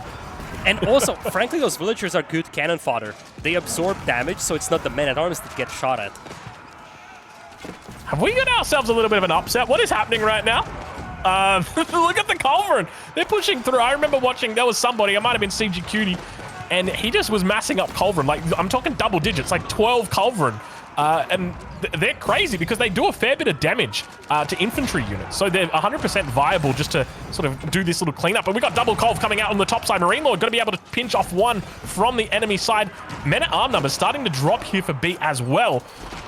Looks like the hold is going to be coming through. The crossbows have got their elite upgrades, so they're not going to be messing around against those men-at-arms. And looks like B's lost the wheels on one of those bombards back there. I feel like he's just stalling out now. He had to fight this to get access to the gold, but MarineLorD is holding. And the fights that he is taking are just so much more cost-effective with the hand cannoneers and the crossbows. The Culve numbers are still really good, though. And the Culves are just picking off all of these expensive units. I still think, I mean, MarineLorD's got a decent advantage when it comes to villagers, but what good are villagers if they're not collecting gold? And we can see right now MarineLorD's got barely any gold in the bank. He's got 7,000 wood. I feel like I'm watching a Drongo game. That's the big difference. B's using all the resources that he collects. MarineLorD is floating 7,000 wood. And that 7,000 wood, or the villagers that gathered that, they could have been better used elsewhere, possibly. Where? What? I'd love to see like just a switch to cavalry or something at this point. I mean, I don't know if it's possible from MarineLorD's position, but look at this point, Culverin are so potent. No, like Micro comes out, he takes out both of MarineLorD's Culverin in the blink of an eye. Wow. One of the Culves going to go down here for B. He's got another bombard that's come out. Nice little Micro coming through. Villagers going to be pulled to repair. Should be able to keep it alive, and you can see them just dicing through this whole front line. B trying his best to pull off a defense here. But MarineLorD's not even making siege anymore. He's switched to 100% men-at-arms. Look at this. He's gone up to 40 men-at-arms in the queue at the moment. Wants to try and keep these Culverin alive, but to be honest, it's not even really going to matter if your enemy's not making siege. It just kind of prevents them from making it. And that Culve manages to stay alive. Wow. What is going on in this game? This is a ludicrous series, LidaKor. Absolutely unreal. 9 out of 10 games where the Burgrave push stalls out, it's game over, the player resigns. But this is just that one exception out there. MarineLorD, as you said, he played very slow and methodical. He didn't punish B for a very delayed Imperial. Didn't punish B for having basically no army when MarineLorD had like 30 crossbows. And now B is back in this one. He is still fighting on an Imperial, but you feel like he might be running out of juice. It's 130 population against MarineLorD's 170. And I think MarineLorD has a completely untouched gold mine to the south. So MarineLorD has a lot of gold remaining to be mined. All right, well, we'll watch how it unfolds in the center of the map as MarineLorD's finally decided once again he needs to make more Culverin. He's got a bombard in the middle of the map, B does. Trying to chip away at that outpost. Not going to find too much luck here. Culverin teeing off as well. He's going to be careful, though. That army continues to rotate from the north side. And arm numbers building. Both of these players really fighting over every last drop of gold, every ounce of it. And, you know, we were talking up that third relic early on in the game. We were mentioning how important it was. How important is it, LidaKor, at this point? Like, both of these players have got absolutely no gold next to their names. Every bit of gold is so valuable. It certainly is, but that's where that 1200 per minute comes into play for MarineLorD. I think he's mining to the south. In fact, he still has his large gold mine, as you can see on the minimap. Not so much the case for B.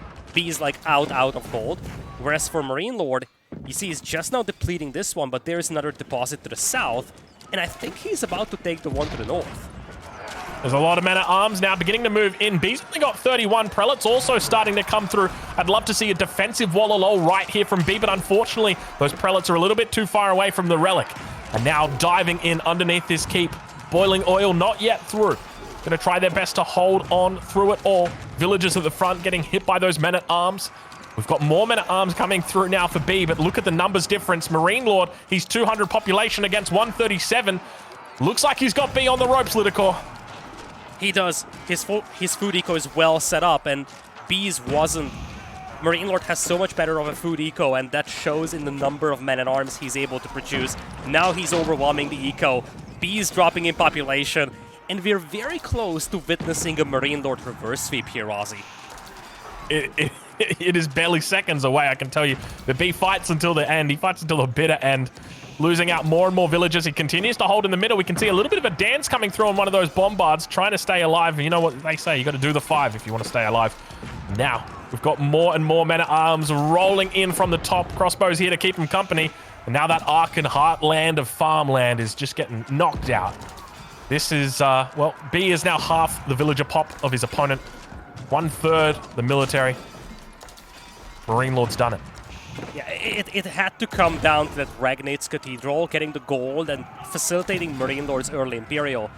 Then it just turned into the Pass of Shrabia and that rapid eco expansion. You highlighted this. MarineLorD was so methodical building up the food eco, whereas for B, to keep himself alive, he had to rely on those exposed berries for a long time. He didn't have a fully set up food eco for quite a while, and just MarineLorD outlasting him off the back of that food eco became probably the deciding factor between these two. We can see that B's only just getting elite army tactics right now. We're 30 minutes into this game, and that is a really important upgrade for these men-at-arm fights. So I can only assume that MarineLorD's had it for probably every single fight, but that is going to be it, ladies and gentlemen, with absolutely brutal performance today. MarineLorD comes back from 2-0 to take the tournament, or to take the third place match 3-2. Impressive performance there from MarineLorD. What an absolute gigachad. After 2 games, when B was leading 2-0, we said that the score does not do this set a justice. It was so back and forth in game number 1 and 2, and it did translate into all the remaining games, but this time around we've gotten a 3-2 scoreline in the end. What a spectacular series, Aussie. Neck and neck when it comes to the games, but also the individual games themselves were each so close. You really feel like both these players would have deserved winning this set.